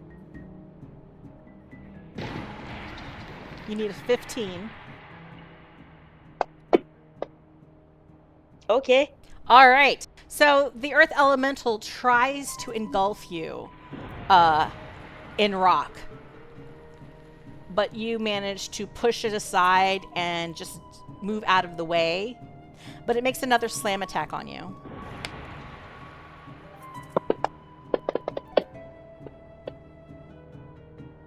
It hits with a 24.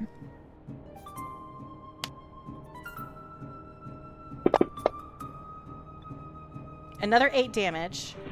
And make another saving throw.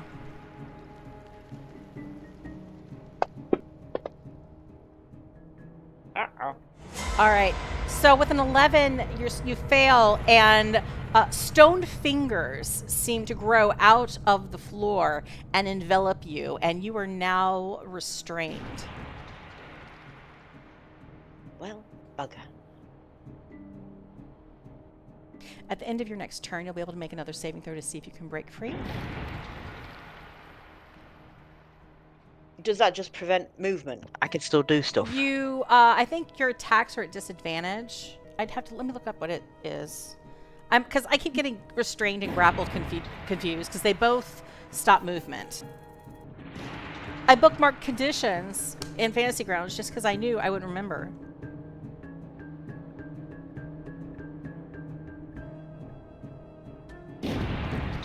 All right. Your speed becomes 0. Attack rolls against you have advantage, and your attack rolls have disadvantage. And you have disadvantage on dexterity saving throws. Okay, but I could still cast spells without any problem. If they're like spell attacks, they're at disadvantage, I think. Alright.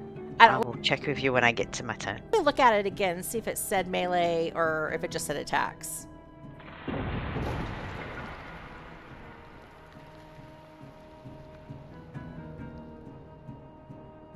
It just says attack rolls have disadvantage. Alright, I'm thinking specifically if I wanted to cast Fairy Fire. Yeah, that wouldn't be a disadvantage. Yeah, saving throws would be straight.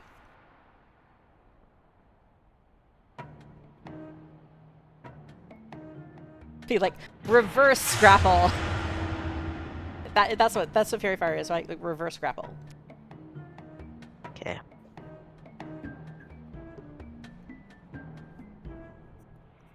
That is the earth elemental. They got a hold on you.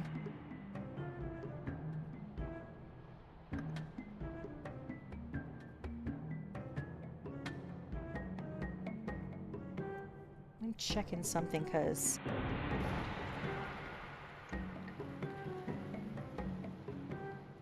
okay, I've got a cultist who's not actually here.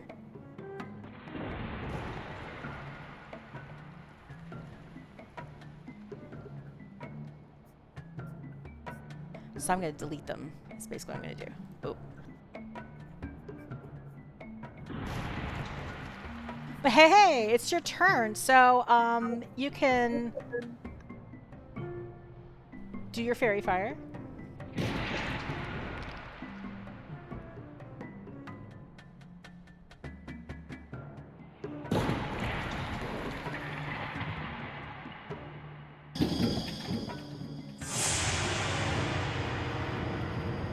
So I'll get the Drow and the Earthblade.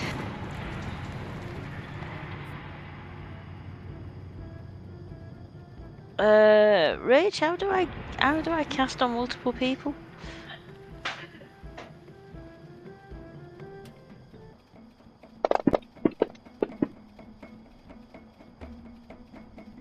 They both saved.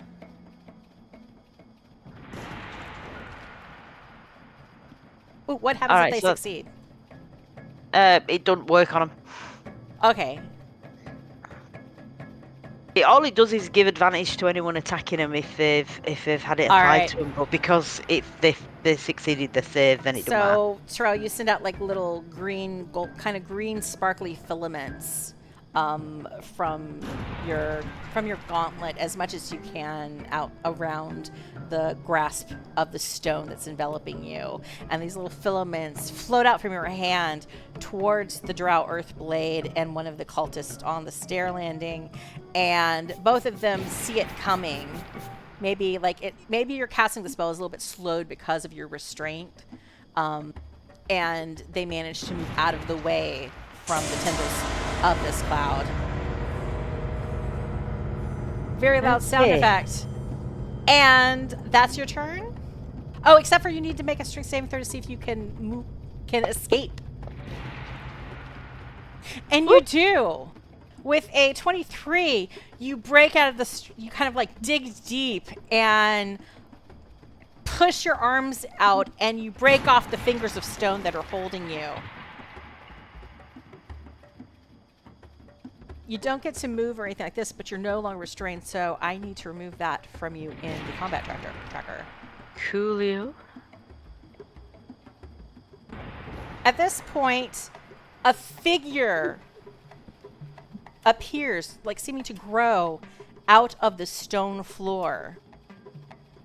And it is one of the gunslingers, the one that successfully used a potion and dove into the stone before to escape your earlier conflict. They appear out of the floor and they take a shot. You and Singe are the closest. So I'm going to roll a d6, and low 1 to 3 will be Terrell, and 4 to 6 will be Singe. Ah! So Terrell, they shoot at you. God damn it!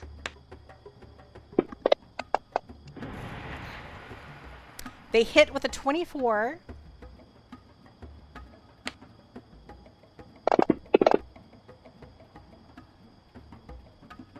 And do 12 damage. Oh dear God! I'm close to dying, people.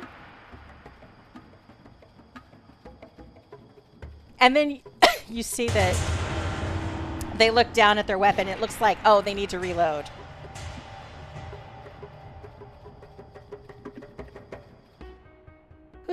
Hydraulic exoskeleton gets to act now. That is Kim. Yay! All right. How much movement have I got in this sucker? I think you have 20 feet of movement, but you do have like ranged attacks. So you can... all I see currently are my allies. Can I bust through that wall there? So, well, you're kind of like in an alcove. You can move south, basically. Yeah. Because you're surrounded by brick walls. Except for to the south. Or I guess technically that's not south, but I'm not going to like... I don't think I can move him here.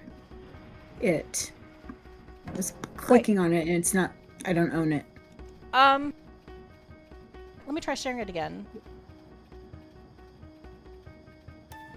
Do you get an NPC card for it at all? Yeah, it popped up, so let's see. It should let you move. And it's not letting me move. Annoying. But you guys can move your other NPCs, right? Let me make sure. Yep, I can move her. I'm not sure why this isn't moving. Ooh, let me check one thing on the map. Mm-hmm. It's really heavy. Yeah, that's right. No. Okay. Well, Terrell would have had a problem moving before, I think, or anyone else would have had a problem moving on the map. I'm not quite sure why that is. So let me move you. Yeah, the 20 feet. Let me just kind of move you there, like around half hook. Zoom on. All right. Okay, so you can pretty much see most people. You can see the gunslinger. You can see the earth elemental. You can see, the drow earthblade.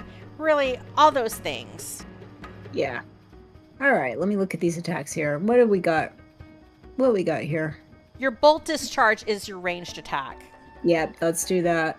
But that does a 5 feet by 120 foot line. So it may not bode well for the, I don't know. The squirrels, So it hits the allies squirrels are too? technically not where the squirrels are. Let me move the squirrels over here. They're technically on the earthblade. If you aimed for the earth elemental, you would hit the earth elemental, and let's say arcing up, you could also hit the drow cultist. Yep, let's do that. All right. And now, if I can't move it, I don't know if I can. Wait a minute. Okay. Well, it's highlighting that stuff. Yeah, you should be able to drag it's it. like I target it, so it's a saving throw for the target. Oh yeah, okay. So I think Cool. you can drag that saving throw to them, to each creature, and make them roll it. But if not, I'll roll.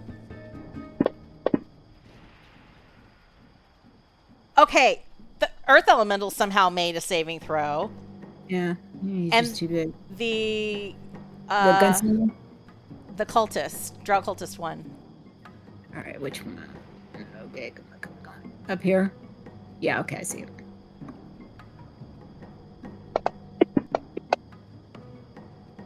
It fails. So the All right. cultist takes 3d6 lightning damage. Uh-huh. So you can drag that damage. You should be able to drag that to the cultist. There's no half damage. Ooh, cool. He's No, gone it doesn't say that on a success it's half damage, so it's all or nothing. But you take out that cultist. And the factory worker that he was stabbing, cheers. Yay! Is that it for what I can do? Let's see. In terms of, you can do another bolt discharge, so you could try to send a charge at the earth elemental again. Yeah, let's do that. Ah! And it does not. I don't know, like, it's an earth elemental. Their dexterity is crappy. It's -1. They're just It's rolling just really bouncing well. off of them. It's like, whatever. They're just rolling unreasonably well. Yeah. All And right. that is everything it can do for now. Hopefully I've scared them. There's also, they can take a lair action if you want to try to do that. What is that? That is the hurl object. So they can throw something up to 60 feet at a target. I can do that now as an action, or is that just something as an option? Yeah, that's an option, like a lair action. We're back at the top of the combat order, top of the round. So they can do that top of the round. This first time, they get to automatically do it, and then each round hereafter, there's a recharge roll to see if he can do it again. But you can throw an object at something and see if they take damage. See if you hit and see if they take damage. All right, how do I do that? Sorry. If you scroll down, there's the hurl object, and it says throwing an object, and it says ranged attack +9 to hit. Where'd this window go? Where'd he go? Where'd he go? I lost my window. Holy cow, there's a lot on here. On the combat tracker. Okay. I tried Thank you. dragging it to you again. Okay. Yeah, that worked. Bonus action. I'm going to try one thing with this exoskeleton, because it might be because they are marked as neutral rather than an ally that you can't move them. All right. Let's try this. All right, you hit. You the exoskeleton, using the forklift hands, you pick up a stack of piping and you throw it at the earth elemental. And it pummels the earth elemental. Nice. Shards of stone break off of them as you do 29 damage. And that is the end of your turn. There we go. Okay. Also, at the top of the round, the temperature since the explosion of that piece of equipment has rapidly been getting warmer inside the factory. So everybody inside of the factory, unless you have fire resistance, takes 1 point of damage. I did that.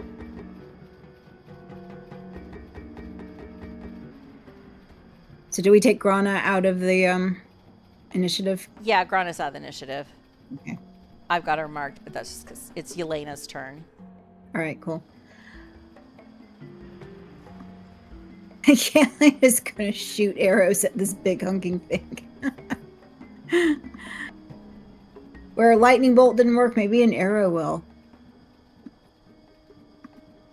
And actually, I'm gonna do Hunter's Mark on him. Let's see if we can do this.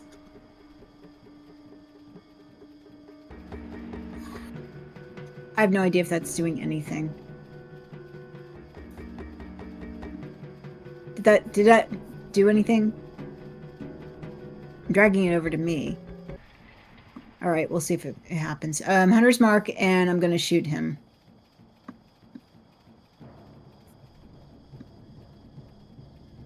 If I can get my act together here.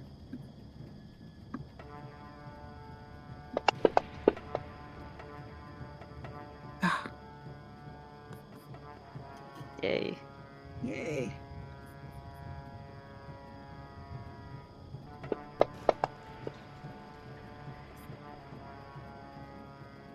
Did that add one? That looked like extra dice. You can see a 1d8, 2d6 plus 3, and then a 1d4 psychic damage. Yeah, the psychic's on there. I think maybe it did add an extra.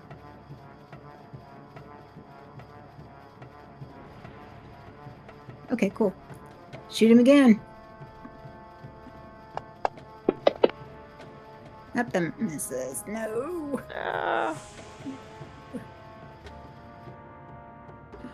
All right, that's it for Yelena. I guess can I scoot forward a little bit here? I feel like it's not a bad idea for me to be back there. All right, that's me. Bonnie, you still there? Oh, I'm still here. I think I might have was pushing the wrong button, but like, Okay. I think I've applied damage to everything from the heat effect. Poor Zammie, I think, is still out in these streets.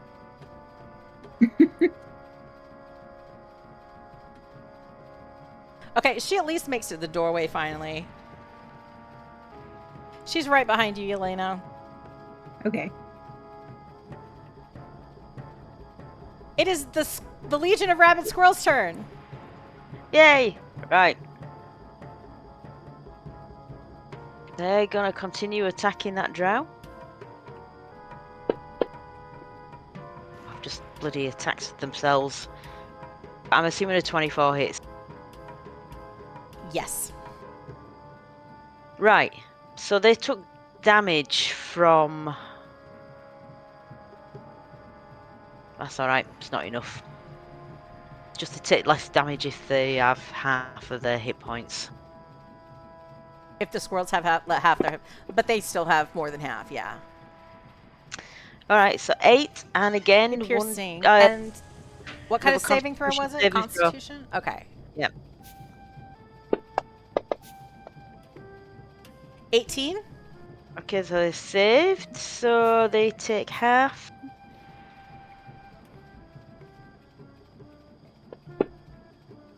Four points of poison damage, please. 4 points of poison. All right. And that is them. Those are the squirrels. And now it is Goblin Bombardier throwing another bomb at a piece of equipment.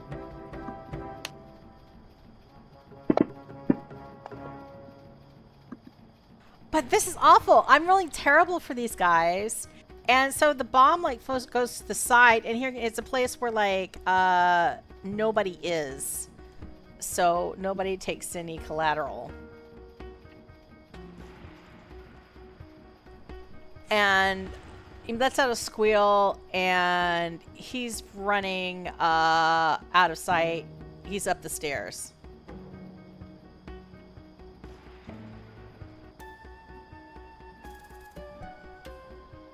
But yeah, back with Farah.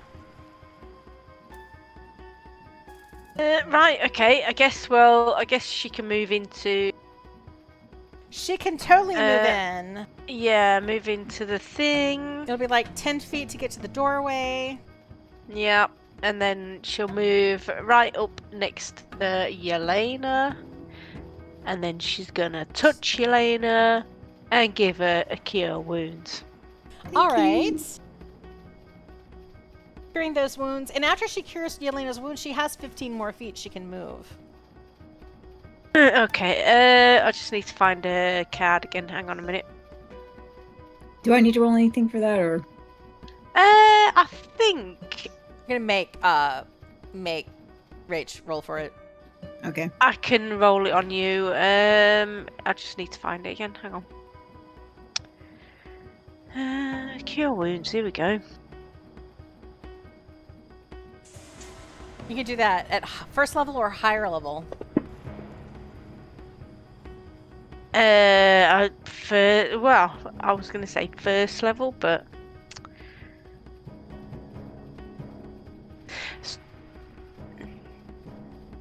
So you cure Yelena for 7 hit points, which that should applied automatically. yes, it did that. Let me see. Yeah.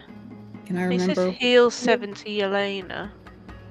Yeah, I mean, it says it in the chat that it was to like Yelena, so I'm assuming that it did it since you were the target. Yeah. So you should have like maybe 30-ish hit points. Your wound, left. yeah, your wound, 32. wound's gone Yeah. down. It was 39. It's now 32. So. Okay, good. Thank you. Coolio.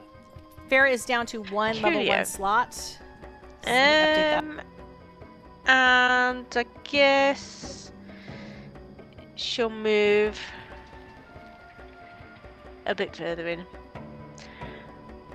and that's it. Hot Pocket takes 1 leap to the doorway, landing beside you, Yelena.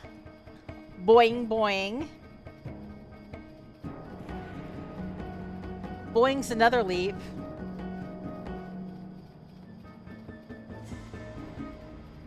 And that's kind of its normal movement. I think it's going to continue bouncing towards this drow gunslinger, but it's not going to get to attack. Because it remembers this guy, or remembers guys like this from back in the square. Lord Jomont likewise remembers guys like this, and the person he was shooting at, I think, is dead now, so he's going to shoot an arrow at the drow gunslinger.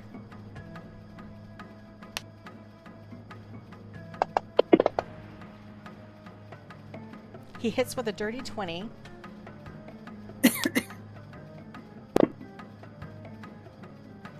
Doing 7 damage. And he's going to move so that he is adjacent to that guy.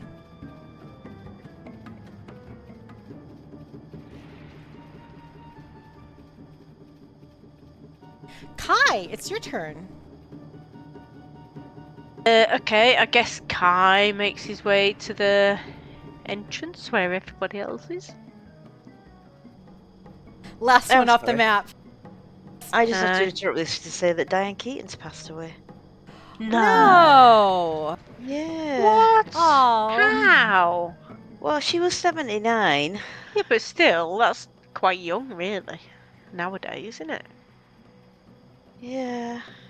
Now I need to go watch First Wives Club again. Baby boom. Oh, Baby Boom. Oh my God, Bonnie. But there's a film I haven't watched in years. I don't Yeah. even know that film. It's so amazing. Pour one out for baby boom. I guess we'll be watching that. Okay, you still have some movement. I think like 10 feet or so, Kai. Right. Maybe okay. 20. 20. I've like already forgotten where you were on the other map. I'm gonna close out because I think everybody's off of that map now. Yeah. So, city center officially done and dusted. All right then. Okay. So Earth Elemental. Up in Terrell's grill. Yeah. Oh, what can I do? I'm running out of spell slots.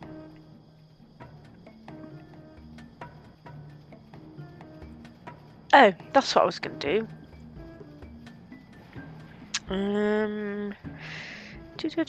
Right, I'm going to give Thunderwave a go.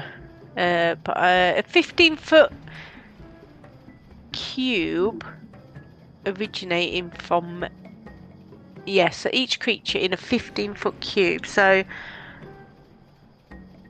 originating from me. So that would be the Earth Elemental, wouldn't it? You might want. Okay, you step forward one square. Like that that? way- yeah, I think that way you can like maybe not hit other people. Yeah. I don't know.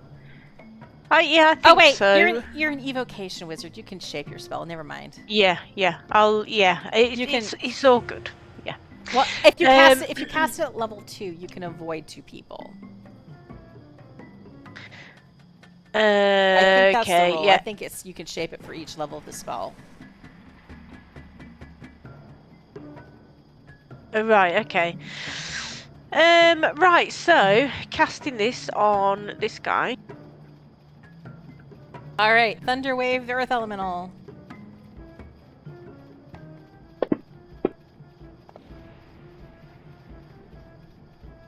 Jesus. Oh, he failed his save. He failed to save. That's a good thing.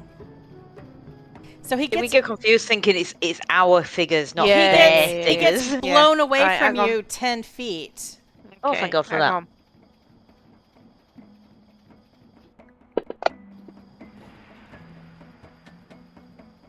All right.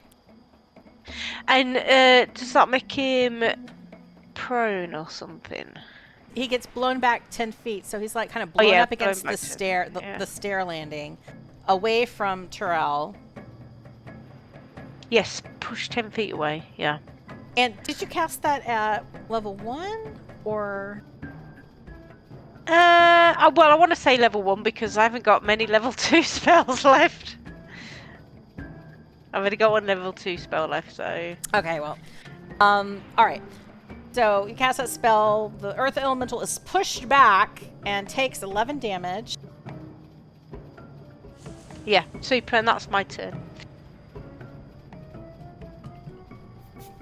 Now it's Singe Marstein's turn. He is going to move up to the Earth Elemental, and he's going to use his Wrecking Maul to attack. He came in like a wrecking maul. There's been so many song references tonight, Bonnie. He hits with a 27. And his maul seems to surge with some heat. And as it lands on the Earth Elemental, there is a swoosh of fire that seems to like sear and blacken the patch of stone that the maul connects with. He gets to make a second attack. The Earth Elemental has to make a strength saving throw or be knocked prone. But it's a DC 15, so yeah, it saves. So, second attack. And that's only a 10, so that one misses. And that's Singe's turn. It's Half Hook. Okay, half hook. He's got 25 feet of movement. Hang on.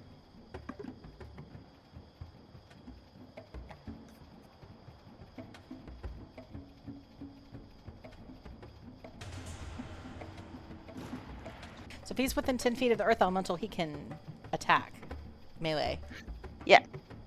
Yeah, he's got a 15 foot 15, reach. 15. Ooh.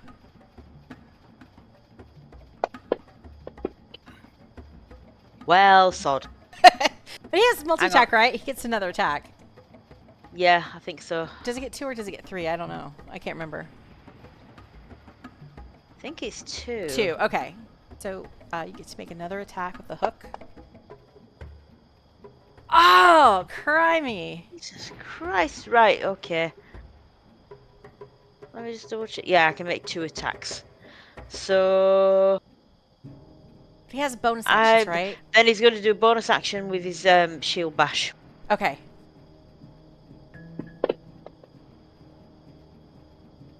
Which also God! Wow. Man! I mean, you're getting higher and higher, but it's still not quite enough to hit. Because of this thing being made out of stone. Yeah, sorry, I just misclicked there. Yes, so that's him. He did bugger all. Hero my ass. It just rolls badly.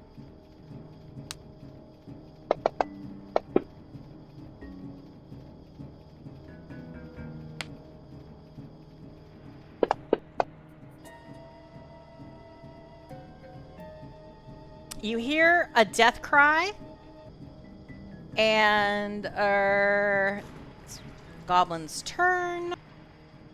Goblin hurls a bomb towards a piece of machinery.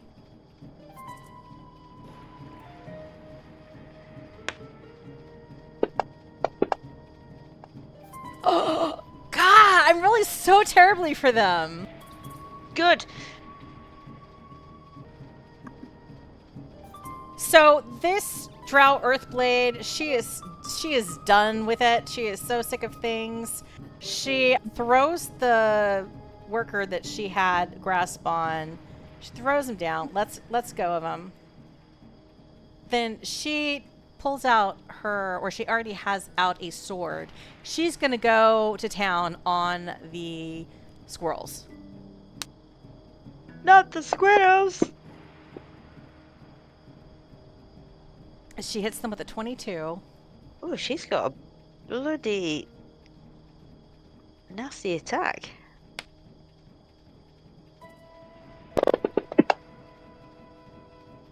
They take 14 damage. And they need to make a strength saving throw. DC 15. I don't think this is going to go well for the squirrels, guys. Who knows? It was almost an 18. All right. So with the 3, the squirrels are now bound, by stone. They are enveloped with tendrils of stone, much like the earth elemental did, and they kind of plop down, kind of bounce into like a little bit of rubble onto the floor. Excuse me. Uh-huh. According to this, they are immune to grappled, paralyzed, and petrified.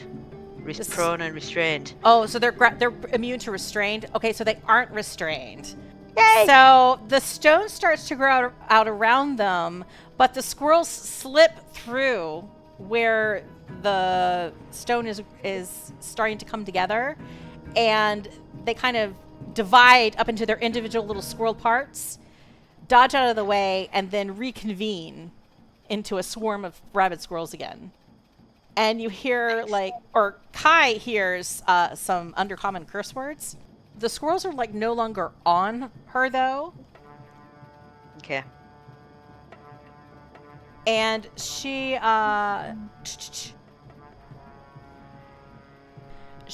disengages and starts to move south.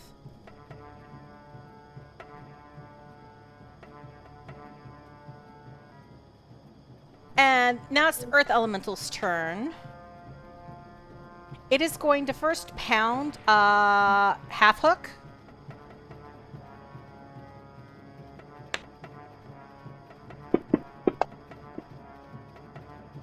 hits him with a 21. He needs to make a strength saving throw DC 15.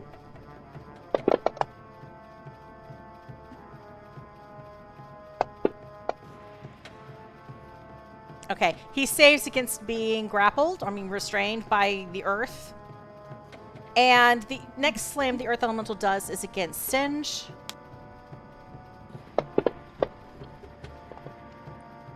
Which is a natural 1, because I'm a winner.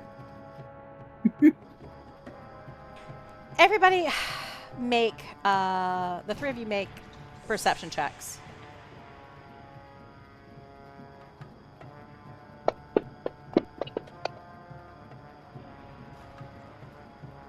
Sorry, getting my window open here.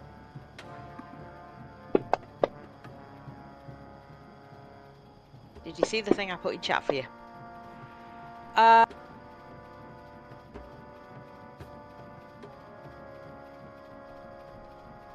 Oh, running a separate instance is easier said than done. I just wondered about the just expanding it.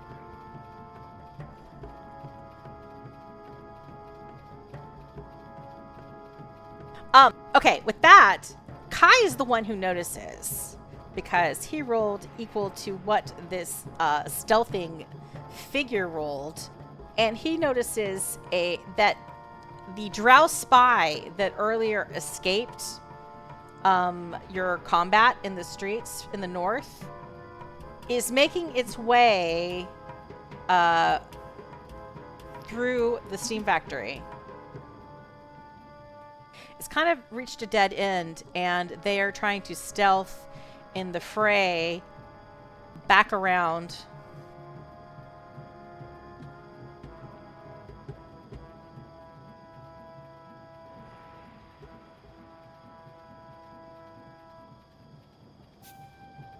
So he sees them kind of like slink and rush around in the fray, kind of around the corner, around the stairwell, heading east.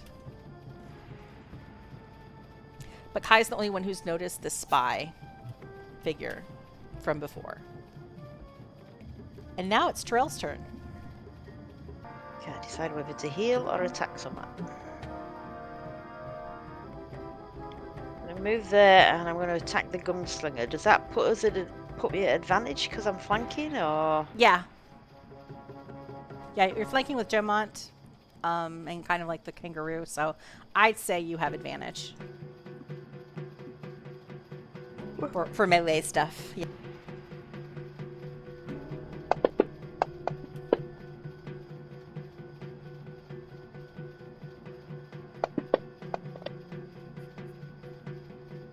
Ooh, you hit with a 22 and do 15 damage. Crap. Alright, that was a 16, so that will be even 16 will miss, yeah. But you did 15 damage against it, and the gunslinger is looking rough. I think that's all I can do. It's their turn now, and they're going to try to shoot.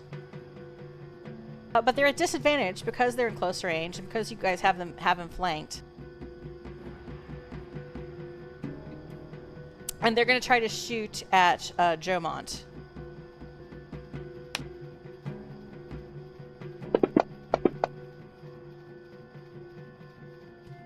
Now I roll well. So they shoot at Jomont. Oh no.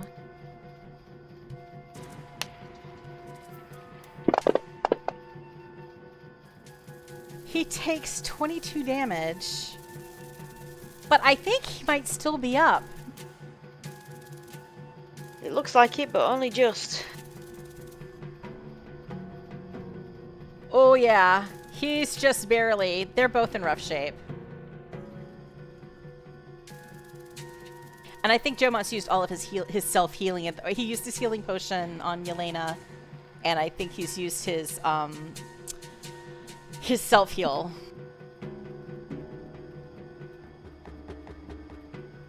Hydraulic exoskeleton. Okay. Out of curiosity, let's see if I can... No, still cannot move. Darn. Darn it. Okay, so where would you like to move? Just closer to the in the general direction of the earth elemental.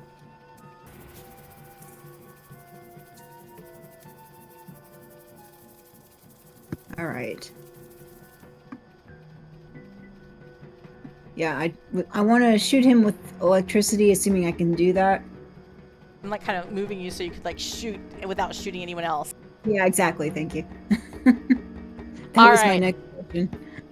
Actually, I think he's 10 feet away from the earth elemental. So let me look at what What the range is? is the range on the thunder slam. Did it say 10 feet. Oh, so you can slam him with your fisties. All right, let's do that.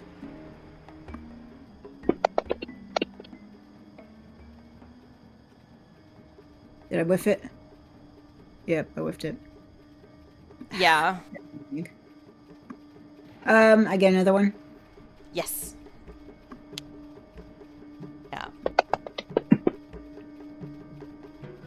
20 hits. Excellent.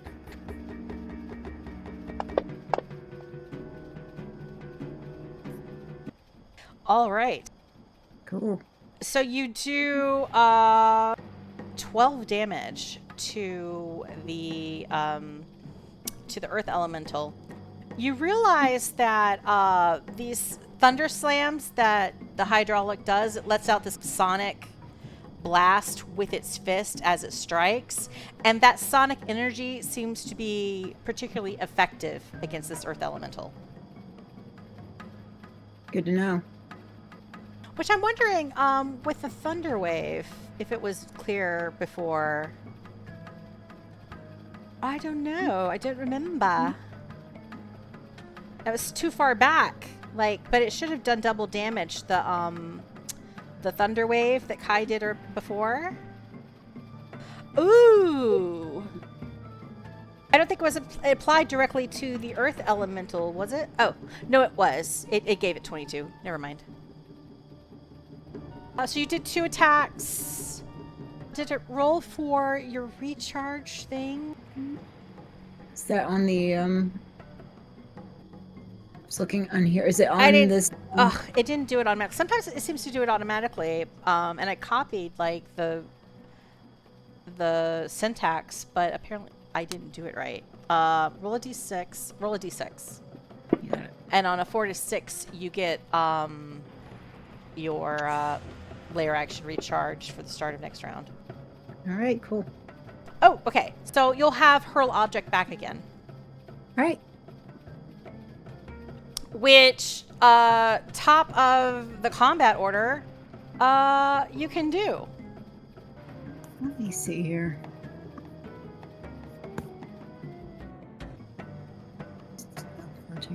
Ooh, cool. I'm gonna Misty Step and get to a different part of this room that might be more advantageous.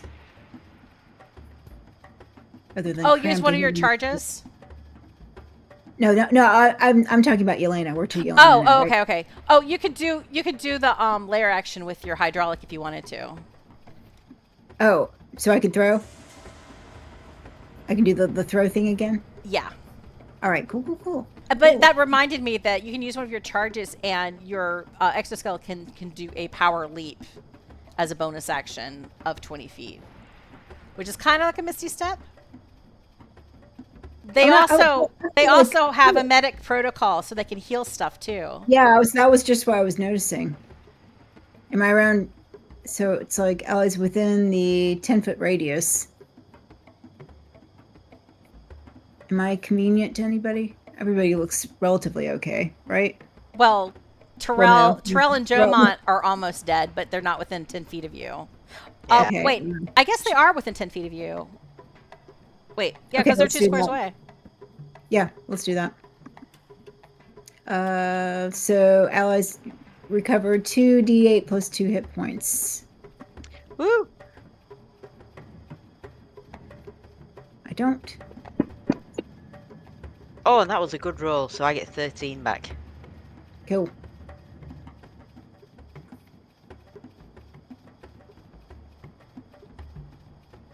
So Bonnie will roll for Jormont. Yeah, I don't have anything under that to roll, so I think you have to roll it. Yeah, it didn't do a shortcut kind of thing. Yeah. And I rolled stunningly well, so he gets back 8 hit points. I like Terrell's roll better. I like my roll better as well. But hey, that much further away from death. Okay. Did you want to call that for your turn, or did you want to throw something? I think that's all I can do, right? That counts as my bonus. That's your Well, bonus from your previous all right, turn. I'll do that But and the layer action. you can do the layer action, yeah. That's like a yeah. special thing. So you can Let's do hurl it. an object at either the earth elemental or the earth blade, or really whatever you want to hurl something at. Let's hurl it at this dude. I don't know what to do with him. So 23 hits. Zip. Thing.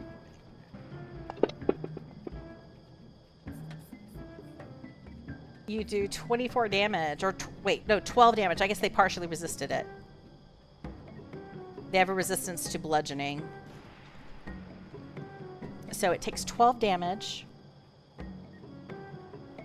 Finally, that's like the top of the round.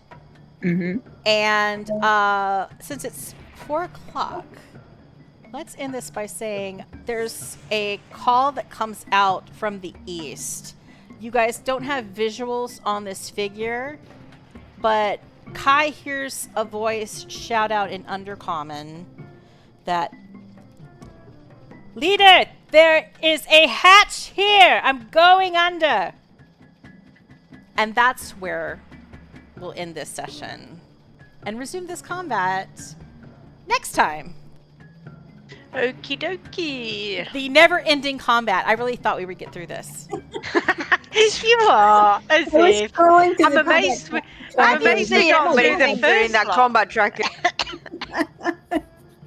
I It mean, is us, you know, Bonnie. there's so many things in the combat tracker, but half of them don't get to act. They're just like inanimate objects. They're like the machinery that's getting pounded on, or they're like terrorized factory workers. Yes, but it's still us, Bonnie. It will Yeah. take us forever. It will. Might get through next time. If not, it'll be the time after. It'll be by the time we finish. It'll be the Christmas show. Yeah. Yes! Right then. Okay, so yeah, I didn't intend for us to have 2 like full like all combat, nothing but combat sessions in a row. I really thought we'd get done and that you get to like just recover and stuff. Well, combat's fun. Yeah. It's fun. Yeah. Combat is fun, but I really need to rest after this, if I survive. Yes, me too. Me too. I need a We rest. Find a A place. to long take a rest. break. Yeah. Everybody's gonna need like a nap and a juice break. Yeah, exactly. Definitely. Orange slices. Orange slices. More clerics. Get more clerics. So how is everybody's schedule looking in November? Let me see. Actually, we're pretty free in November so far. I think the 15th is normally when we would play. Let me see. Yeah, it looks like it. Mhm. What have I got? November. And I think both of our daylight savings times will have fallen back or whatever by then. Right, Yeah. I was going to ask that because ours is the end of October. And ours is like 1 week later, I think. Right, I thought it was. Like so yeah, we maybe should the be 8th alright. or so. Yeah, 15th works for me. Okay, so I'll put the 15th down for the next. When combat finally ends. Maybe. Maybe. Do we want to sort out December now, just because like? Oh, because of the Christmas- holidays? I mean, looking at this, it'll be the 20th, The which 20th is kind of dear. Too close to Christmas. yeah. That's really the Saturday before Christmas, which I have a feeling I'm going to have a thing going on then. Is like the 13th better? I mean, 13th is currently fine with us, so book it in now. Yep, currently fine with me. All right, let's do the December 13th for December. And that gives you time to plan a Christmas extravaganza. Or Don't skip tell me that. one. I'm not going The- to do the- that this the year. hal- excuse Because me. it'll be like last time where we like finished it in February. Exactly. Yeah. And what about the Halloween one that went on for a whole year? Yeah. All summer long. Yes, but we can try. From harvest 1 to harvest 2. Yep. If I plan a holiday themed something or other, it's going to be St. Patrick's Day at least. Yeah. Alright. All right. Okie dokes. Right. Thanks, Bonnie. All right. And I'll see See you you guys next time. tomorrow morning. DO. Yeah. Okay. Yes. Yeah. Yeah, All she's right. fine for that. Yeah. All All right, right. thank you, Dokes. everybody. All right. See Thanks. ya. Bye. Bye, guys. Bye. Bye-bye.